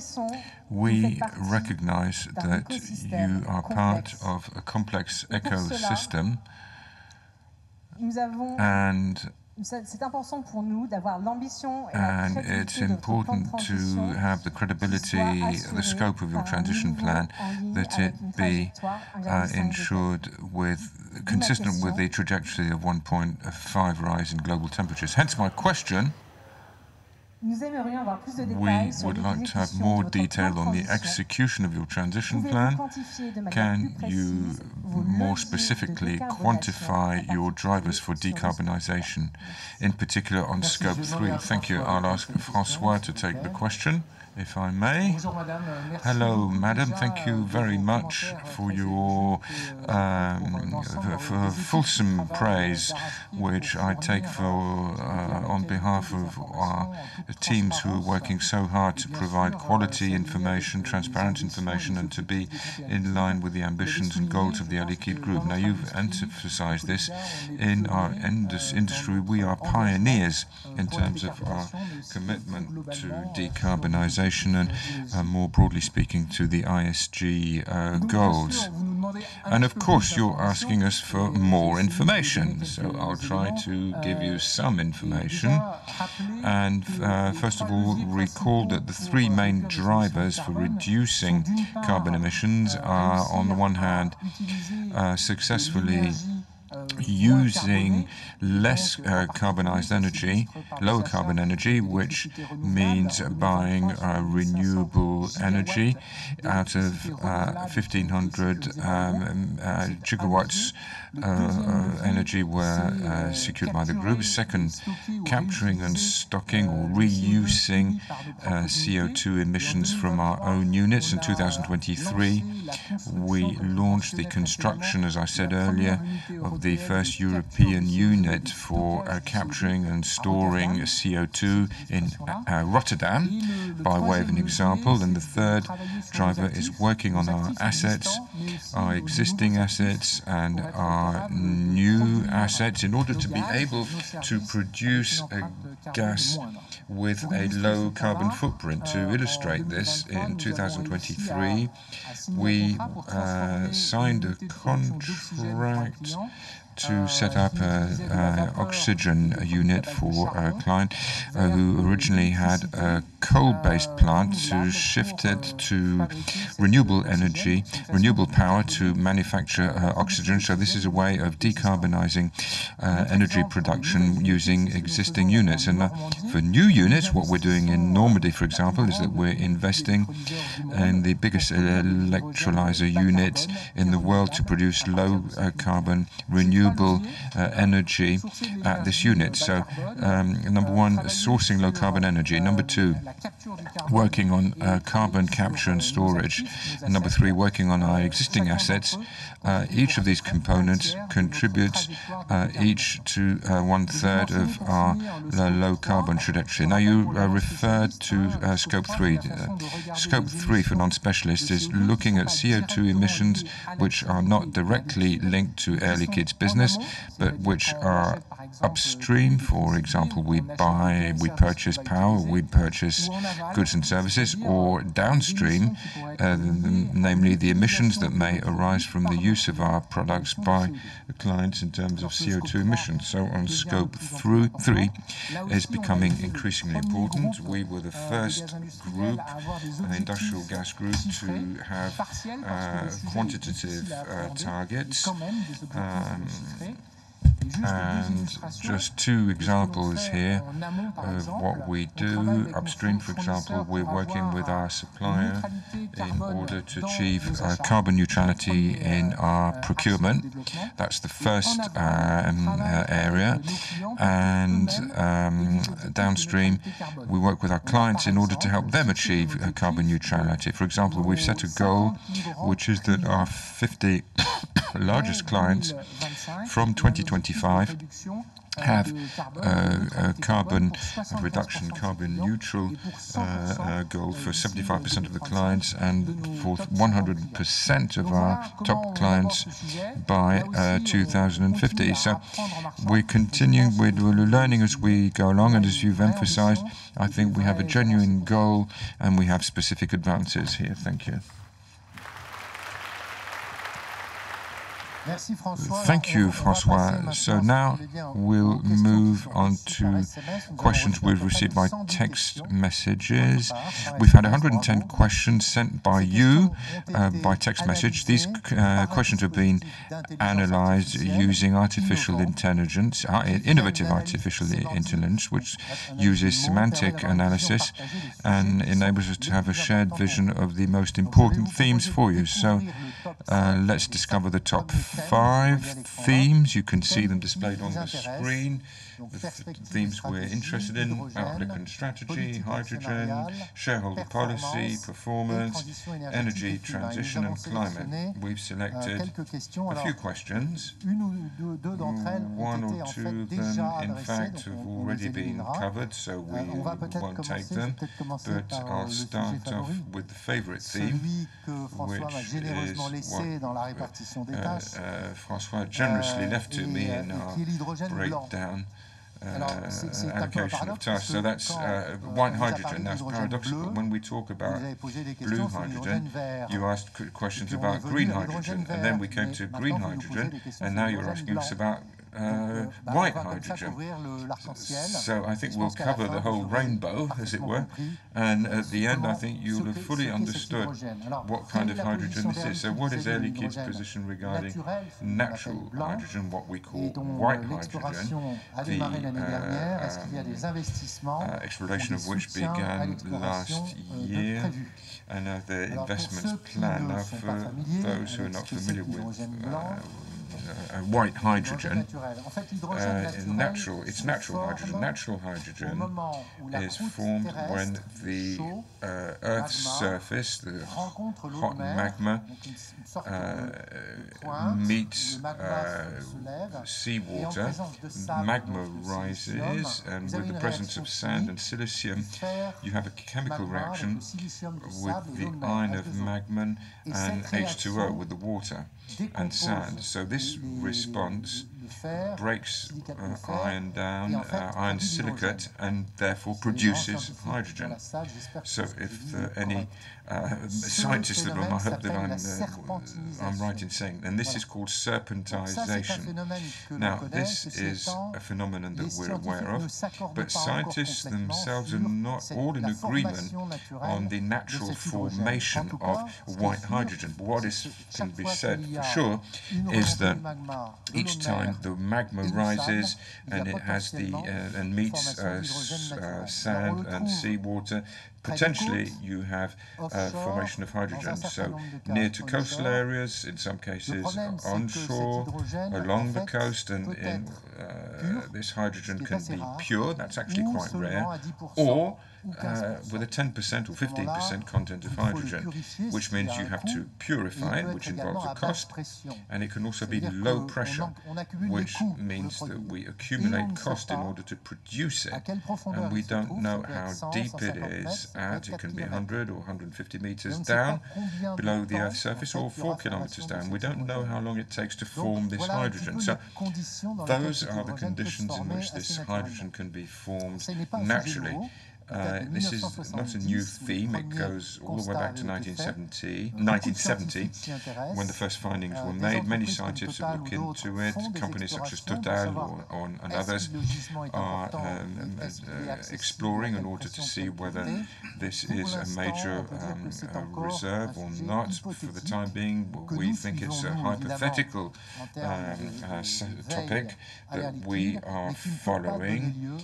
We're monitoring at Air Liquide, but we can't lead to an industrial process to produce it. So that's the current state of knowledge, but if perchance there were reserves that could be exploited at a reasonable cost, then Air Liquide, I hope, would be among the very first to tap into it. So that's what I can say about white hydrogen. Maybe we can take, François, the question on green hydrogen before we move on. The question, how do you plan to secure your supplies, low carbon energy over the next 10 years, notably in green power? As I mentioned, the purchase of energy in general, electricity and natural gas, key components are number one cost base across our operations. So we develop real know-how in order to be capable of buying in various forms over various time horizons the electricity that we need to run our plants. And depending on the markets that are quite diverse across European countries, in Asia and the United States, we have procurement strategies that vary very often based on mid-term procurement for a large part of our needs, but supplemented with more spot purchases of energy. So this mix traditional electricity in our strategy. We use it also for low carbon energy, knowing that in a number of cases new installations that are emerging, and so potentially new ways of procuring this energy and securing its supply. We signed a number of multi-year agreements, sometimes 10, sometimes 15 years, on new PV plants and wind farms, because to secure the many markets, it's the rare asset to be able to access this electricity. Of course, we take into account risk management, and each of these purchases are backed up with long-term contracts of our clients. They're symmetrical to make sure that we have clients who are going to consume the power that we commit to buying. So it's an area that's crucially important in our strategy, constantly changing, and here again, we got real cutting-edge teams in this field who are devising new solutions to secure this low-carbon power supply. So, François, I think there are two financial questions on the debt. Maybe you could take that one. I'll come back to the listing market. The question pertaining to the debt, the gearing has improved in 2023, but remains high at 36.8%. Do you have a target for that metric? So what are we talking about when it comes to gearing? We're talking about the level of debt that we're carrying, and this debt level has reduced in proportion to our equity, and that's the result of the very sound financial health of your group, our ability to generate cash flow and therefore to reimburse our debt. And so that's very good news. You'll recall that when we acquired Airgas, this gearing ratio was well above 100%. Today we see it steadily drop. It's good news for the group because, as we showed and as we demonstrated in our advanced strategy, we have ahead of us major investments to meet the needs of our clients, in particular for the energy transition and in the field of electronics. So we see that our capex level is set to increase in the out years, and so we're going to need this funding capability and to leverage debt in order to meet this market growth. For us, it's also a security. It gives us capacity to act in the event of a medium-sized acquisition that might present itself. In our strategic plan, it's not necessary to our growth, but we remain always extremely vigilant. There can be regional acquisitions, and to have this ability to take on more debt, to seize those opportunities is of prime importance. Thank you, François. So, in the financial front, a question on the listing place, Chairman, to better stick to the geographic reality of the share. Do you plan to leave the Paris stock market? Bien, la réponse est non. Answer no.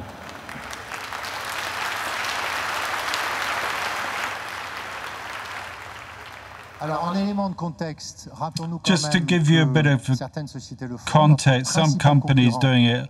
Our number one peer, Liquide, listed in Frankfurt and in New York, the New York Stock Exchange has decided a while back to delist from Frankfurt to be listed 100% the US. Applied for a few shares that are still listed for technical reasons in Frankfurt, almost all in the United States, left the NYSE to list on the NASDAQ. So there's the strategy of our number one competitor to seek out the market in which is the most remunerative. It's not our strategy. Air Liquide's strategy is steady long-term progress that's proved successful. So answer no. Perhaps an additional word, and then we'll take another question from the hall regarding what we're able to read in the press about the embryonic state of the renewable energy market and renewable hydrogen in Europe. The European Commission set Europe to be at 10 million tons of hydrogen produced in Europe and 10 million imported. This is a very ambitious goal, which as of today seems almost well-nigh unattainable, given the growing demand, the speed of the growth in demand. These are mammoth, colossal figures that we've, of course, has recorded as being the vision of the European Commission. In no way calls into question Air Liquide strategy. It remains focused on the same issues, to wit, development, gradual development where market segments are the most promising and with normal levels of profitability. That's how we'll grow the market. There's also an SMS question. Back to a question in the hall from question panel D that should be up towards the back. Over there on the right. Question D, je vois le micro. Voilà. Merci beaucoup. Monsieur le Président. Bonjour. Thank you. Good afternoon, Chairman, ladies, gentlemen, members of the board. Three small groups of questions. I'm getting some feedback here. I have difficulty in.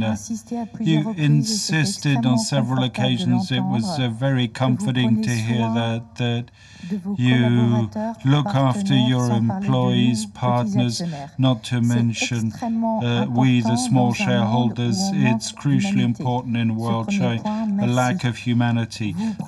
Thank you for that. You also take great pains to thank your teams who contributed to the independence of your electrolyzer, largest electrolyzer in Normandy, Saint-Jean-de-Folleville. I find that to be very important. My thanks to you for that. You then mentioned Paris 2024, you say also that the goals are to double the number of hydrogen service stations after the Games. Unless I'm mistaken, didn't hear the number of hydrogen stations and the timeline. Second small set of questions. You said that you, in decarbonize, you're accompanying 15 of the 50 largest French sites. How are the others faring, if we could have some color on that? And what's your strategy to be able to support a bigger number? Thank you. Third and final point. I'd have liked to have had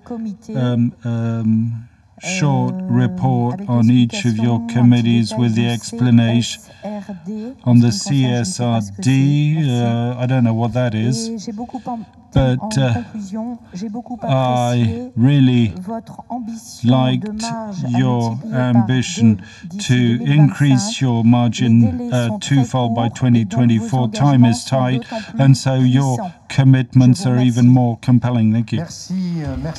Well, thank you, Madam. You're covering quite a broad spectrum. François is going to answer the question. I'll speak to CSRD and the committees. Thank you, Madam, for your comments that are most welcome and music to the ears of our teams. On the hydrogen service stations in the Paris, there are 5 hydrogen service stations. There'll be 9, possibly 10 by July.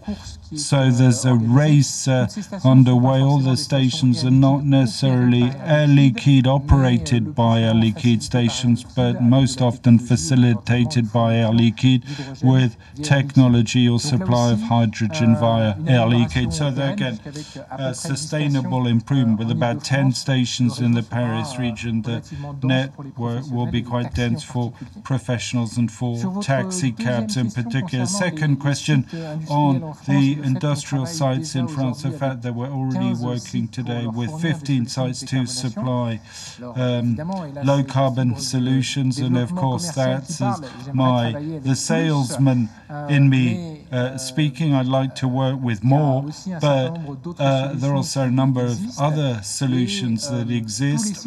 All the industrial facilities through their processes don't necessarily require Air Liquide solutions. There can be solutions involving, say, energy efficiency, isolating a number of processes, or totally revamping the process or shut down of a unit that don't involve Air Liquide solutions. I think that quite humbly, we really are positioned as being a benchmark player in France and internationally, with the range of solutions going from hydrogen to carbon capture, but also oxy-combustion, for example, in cement manufacturing process for glass makers, or aluminum production. All those processes can benefit from Air Liquide solutions. I'm sure our teams view that as a challenge, as being a target for going even further. Benoît, perhaps on CSRD? Questions. There was a question on committees. No, the committees that we have, board level, audit is for the financial statements, nominations is for the appointment, the nomination of directors, and governance for all governance matters. Remuneration speaks for itself. We also established a few years ago an environment and social committee to look at all CSR issues. So all of these committees have been established. You have details in our Air Liquide documents, and you have regular reports on all the various themes. CSRD is a European directive which is Corporate Sustainability Reporting Directive, which means a reporting directive on publications regarding sustainability. It's a new directive which is applicable in France since January 2024 and requires that companies organize much more transparent reporting, far more consistent between companies on environmental, societal, long-term issues. with a double materiality requirement. It's a very important directive because it's going to generate a lot of work within companies. It will probably homogenize communication, but we're only at the beginning of this, with a calendar that, depending on the size, the European or non-European origin of the companies, will have a calendar between 2026 and 2029 for this reporting. So just have a look. I suggest you just look on the internet and you'll have all the details on what the directive will contain. Air Liquide, like everyone else, is of course committed to this, to analysis, and at board level we have to decide how we organise this. Will it be the Environment and Society commitment that looks at the substance, or the Audit Committee that looks at the process for producing the information in order to ensure that the process is clear? Or will the mission be fully entrusted to the Audit Committee? We're in the middle of our consideration of this, and we'll be able to make a decision by the middle of the year. I think I covered it, or unless I forgot something. But no, the time marches on. I'll take one, possibly two questions, but you can't have three questions rolled into one. You can take one question each if we take two questions each. Question T, and I'll take another one, which is F. Question T, please.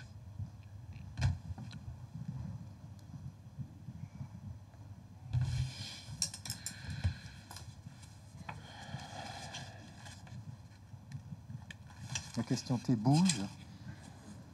Voilà. Question T is moving.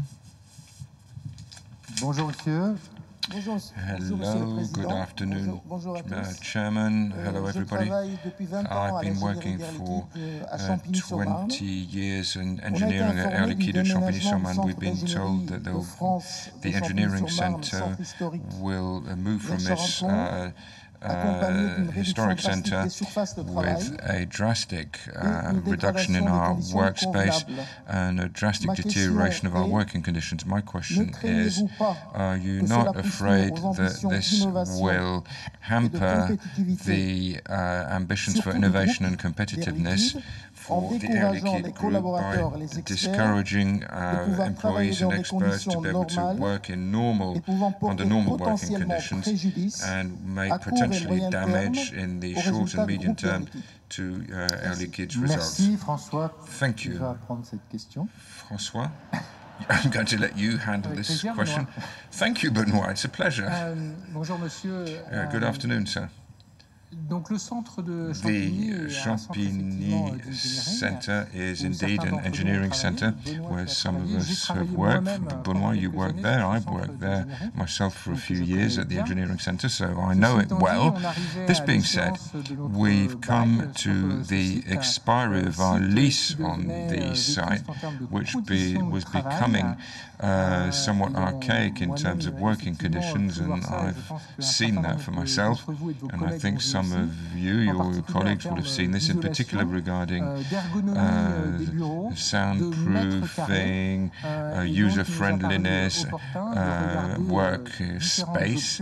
So we felt it was appropriate to look at different options, either renovate the site or look at neighbouring sites. So our choice was to opt for a much more modern site at Charenton-le-Pont, which is about 10 kilometers from Champigny. It's in the same department, and it provides working conditions which I think are far more appropriate to develop new working methods that are far more collaborative, where employees have an exchange, work on projects, and which takes into account the fact that some persons work from home, so the occupancy ratio is not the same as before. I recall that we associate or involve all of our teams in the analysis, the adjustment of working conditions. The initial feedback from what I've seen is quite positive in terms of how we can best organize the premises, and more importantly, this move is part of an overall increase in the number of people working on engineering, which means bolstering our order book. So this move is geared towards the future. We have faith in engineering, and we need to be able to offer our employees the best possible working conditions. And to conclude, the feedback I've had is positive regarding the attractiveness, and for the young generation, it's a more accessible site. It's closer to Paris, which enables us to draw new talent. Merci. Thank you, François. Alors, je vais prendre la dernière And I'll take the last tout question, là-haut, which is at the very top, question F. Please ask your question. Bonjour, Monsieur le Président. Good afternoon, Chair. Me donner la parole. Good afternoon. Thank you for giving me the floor. I would like to have some explanation regarding the allocation of free shares that you're considering for shareholders entitled for 1 for 10. Some groups decide on an increase in the dividend payout, for example, Liquide. Others decide to buy back their shares. Others pay out extraordinary dividends. And here the strategy is to have a regular allocation of free shares. So what's the strategic benefit for the group, and what's the benefit for the shareholder? Because what comes free of charge can always seem a bit complicated. Because free shares for managers, for employees, shareholders, is it really free? Is this really free of charge? And secondly, as part of what is a normal ROCE, given the shift in interest rates, what is the normal return on capital for a senior officer? What is your ballpark figure? Thank you, sir. Well, only one question, as we said. We'll take one question. Explanation for free shares. Well, I can confirm it's totally free of charge. We use the same shareholder equity, and we divide it into more shares. So when nothing has happened when we nothing has actually happened when we give a free share. So that means that the share price goes down automatically by 10%. But so over time, the share price fairly quickly, depending on the years, fairly quickly goes back to its prior share price. So it's a form of lending momentum to the share price. So if you have an additional 10%, if the dividend is unchanged next year, then you have 10% more dividend. So it's a way ultimately of promising that the following year the dividend will mechanically rise due to the free share allocation by 10%. So it's a commitment by senior management to shareholders. It's a way of saying that we have sufficient faith in the company, in the markets, to be able to give you a free share. And as a general rule, the dividend does not go down. In fact, over a number of years, it hasn't gone down, it's increased. And that means your portfolio has increased and your dividend has increased. So that's the practice of Air Liquide in this respect. It's true that it's very different from those who buy back their shares or those who increase their dividends, but it's a way of ensuring a loyalty which has been proven over some years. Et donc surtout ne vendez pas vos actions, gardez-les, so don't sell your shares, take the free shares, wait a bit, and you'll see that everything will work out fine.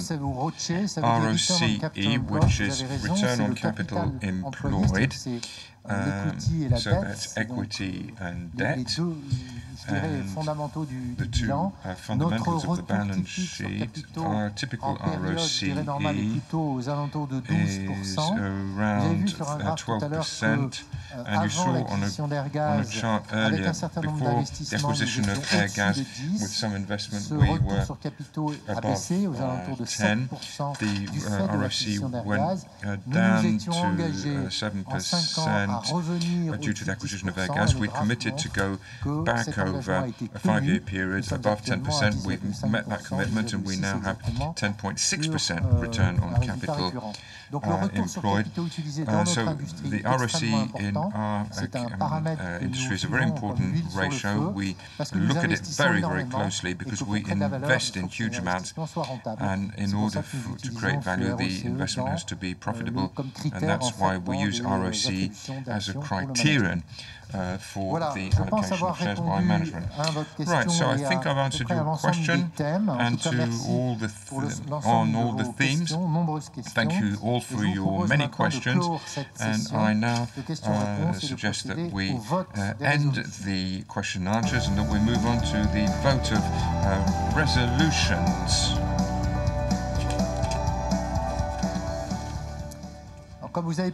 Now, as you've seen, our registering system is digital again this year. When you signed the attendance sheet, a tablet was given to you, which will enable us to immediately record your vote. So we're going to display a video that presents the functioning of the tablets and how you should go about voting. Pour voter les résolutions de l'Assemblée générale, une tablette vous a été remise. Elle est strictement personnelle et sert uniquement lors de cette assemblée. À l'annonce du vote d'une résolution, la fenêtre de vote s'affiche automatiquement sur votre tablette, même si celle-ci est en veille. Pour voter, rien de plus simple. Appuyez sur le bouton correspondant à votre choix. Pour, abstention ou contre. Appuyez sur OK pour valider votre choix avant la clôture du vote. Une fois votre vote validé, vous ne pouvez plus le modifier. Merci de bien vouloir restituer votre tablette en sortie de salle. Voilà, votre tablette est automatiquement activée. So your tablet's automatically activated. Attendance there if you have the slightest question. Before we vote on the resolutions, I'd like to tell you the quorum that stands at 57.91% according to the latest information supplied. We are quorate. We can now vote on the resolutions on the items under the agenda. Given that the resolutions are to be found in the document sent prior, I suggest we dispense with the full reading of the resolutions, and I will merely summarize them, and they will be displayed on screen. Resolution 1, approval of the company's financial statements for FY ended December 31st, 2023. Please vote.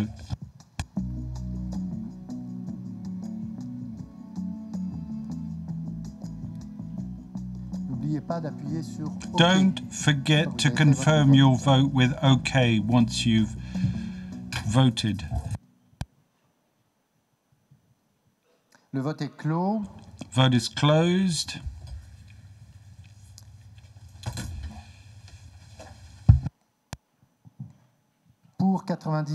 For 99.92%. Resolution adopted. Resolution 2, approval of the consolidated financial statements for FY ended December 31st, 2023. Please vote.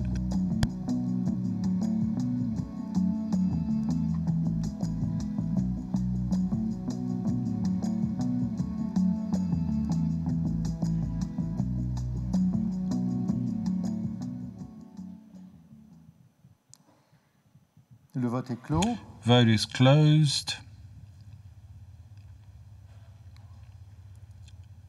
Adopté. Adopted. 99.92% in favor. Resolution 3, appropriation of 2023 earnings, setting of the dividend. Vote is open.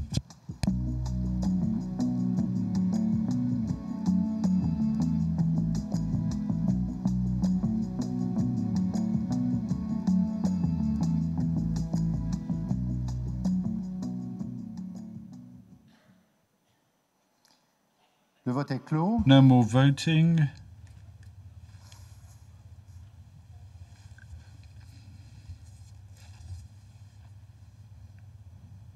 99.84%. Resolution adopted. Fourth resolution, authorization granted to the board for a bid 18 months to allow the company to trade in its own shares. The vote is open.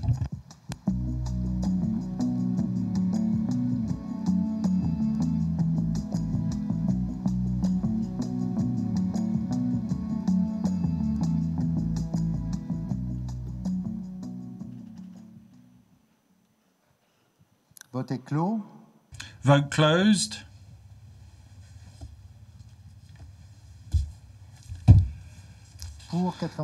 In favor, 98.90%. Resolution adopted. Resolution 5. Renewable term of office of Ms. Kim An Ming as director of the company. Please vote now.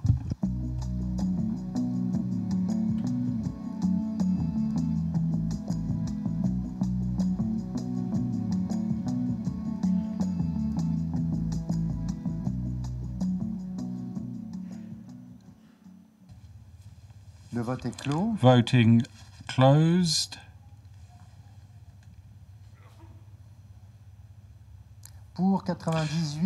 For 98.07%. Resolution adopted.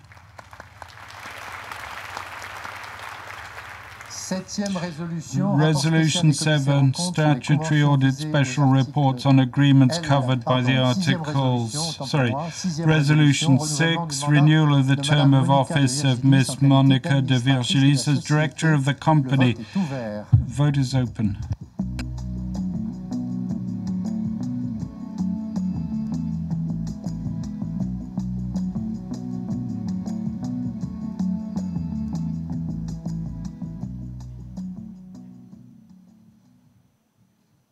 Le vote est clos. No more voting.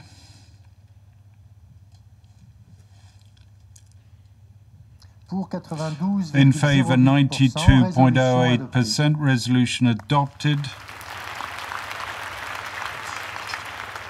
Seventh resolution, Statutory Auditors Special Report on Agreements covered by Articles L22538 of the French Commercial Code. Please vote.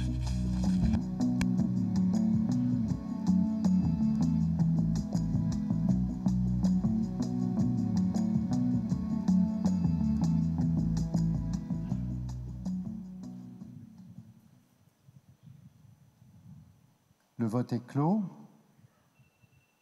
Vote closed.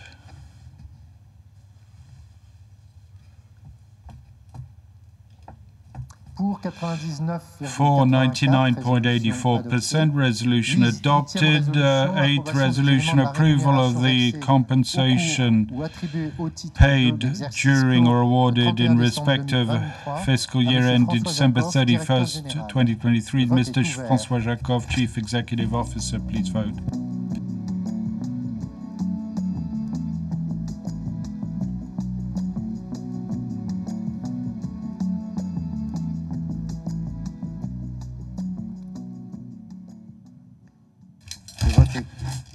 The vote is closed.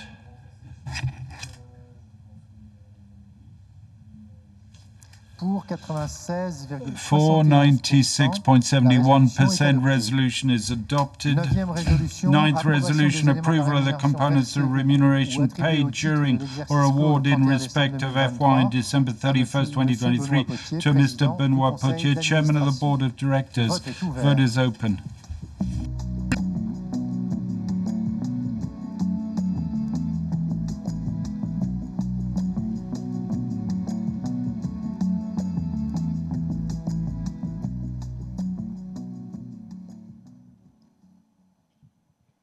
Le vote est clos. Vote closed.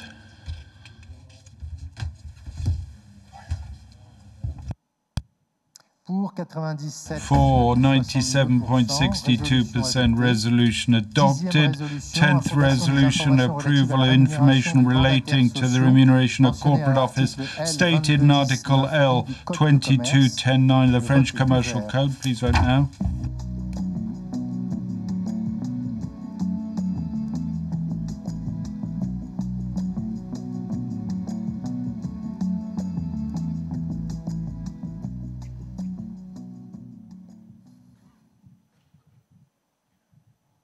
Le vote est clos.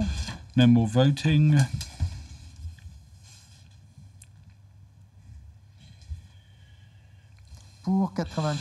In favor, 97.55%. Resolution adopted. 11th resolution, approval of the remuneration policy applicable to the Chief Executive Officer. Vote is open.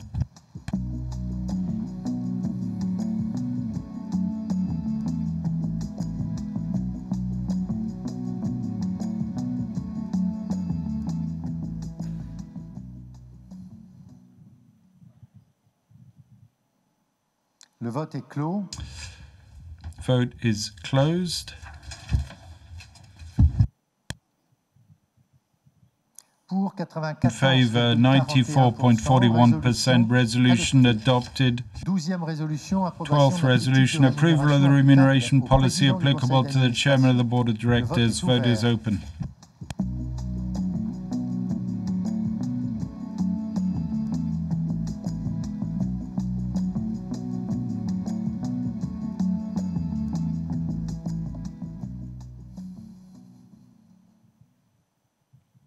Le vote est clos.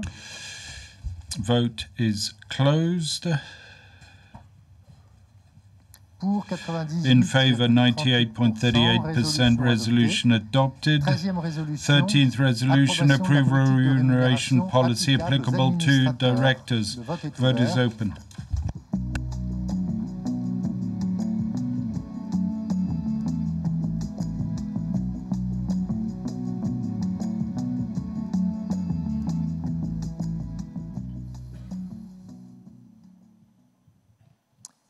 Le vote est clos. Vote is closed.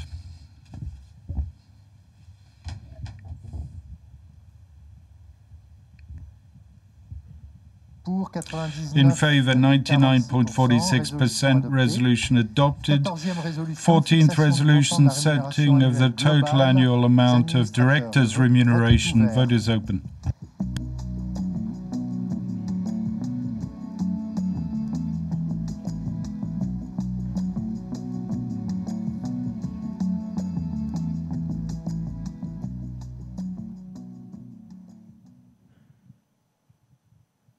Le vote est clos. Vote is closed.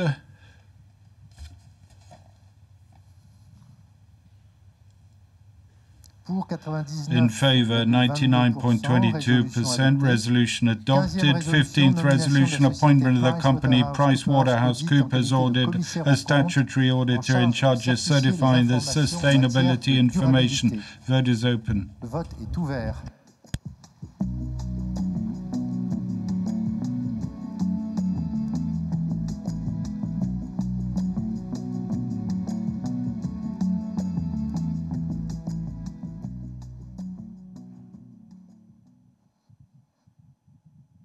Le vote est clos. Vote is closed.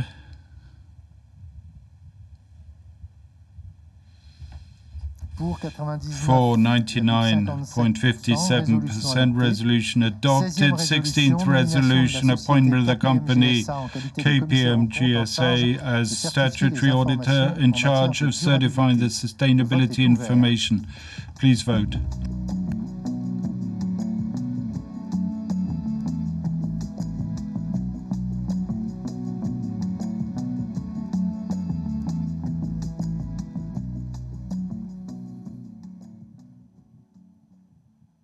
Le vote est clos. Vote is closed.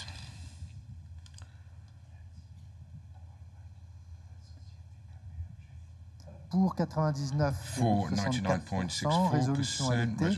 À présent, les résolutions à caractère extraordinaire, 17e résolution, autorisation donnée pour 24 mois au conseil d'administration de réduire le capital par annulation des actions autodétenues. Le vote est ouvert. Vote is open.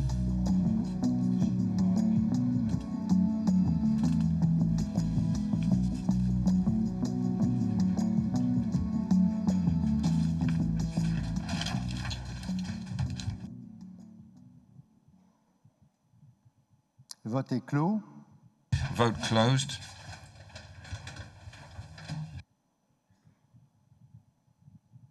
Pour Pour 99,13%, résolution adoptée.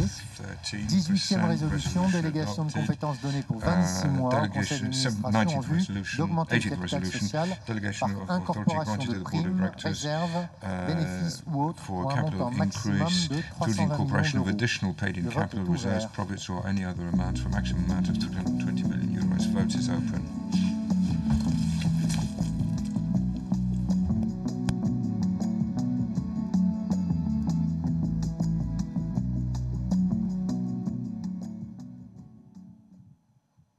Le vote est clos. Vote is closed.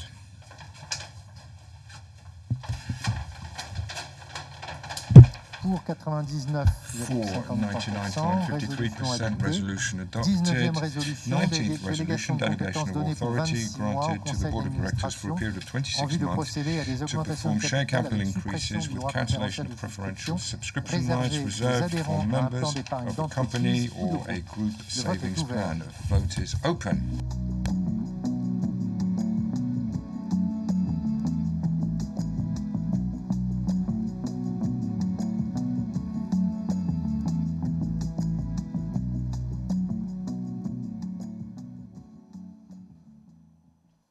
Le vote est clos. Vote is closed.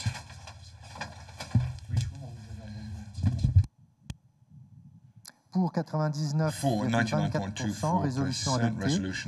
20e résolution, délégation de compétences donnée pour 18 mois au conseil d'administration en vue de procéder à des augmentations de capital avec suppression du droit préférentiel de subscription réservé à une catégorie de bénéficiaires. Le vote est ouvert.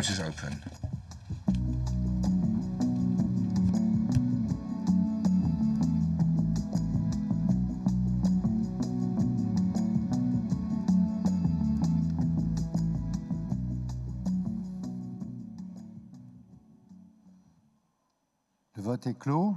Vote is closed.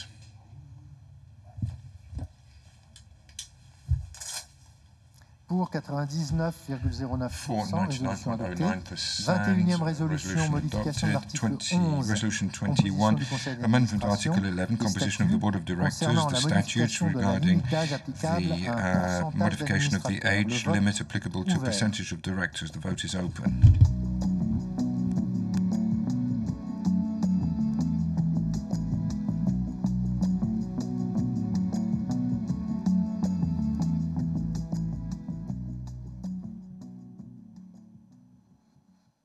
Le vote est clos. Vote is closed.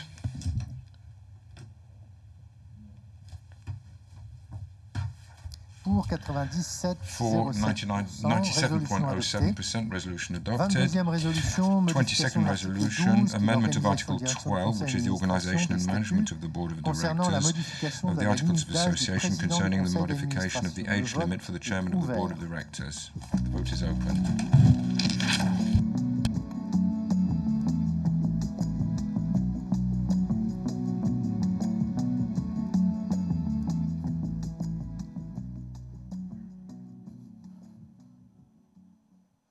Le vote est clos. Vote is closed.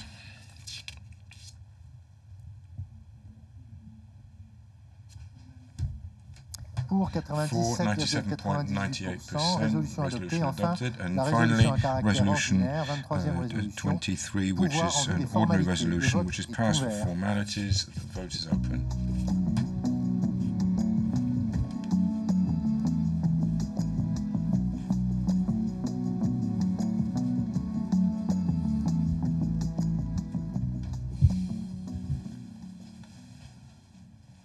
Le vote est clos.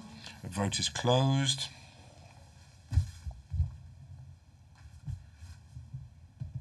Pour 99,98%. Le vote est maintenant, la résolution est adoptée. Le vote est maintenant terminé, mesdames, messieurs, chers actionnaires. Je vous remercie de votre confiance. Ladies and gentlemen, shareholders, thank you for your trust. No further items on the agenda. The meeting is adjourned at 17:35. Thank you.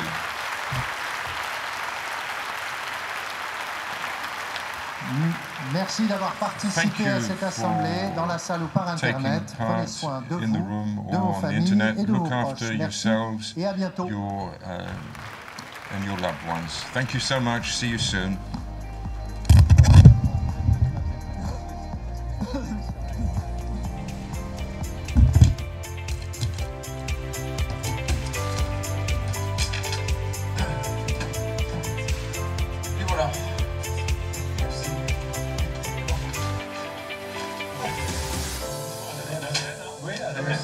Voilà, oui.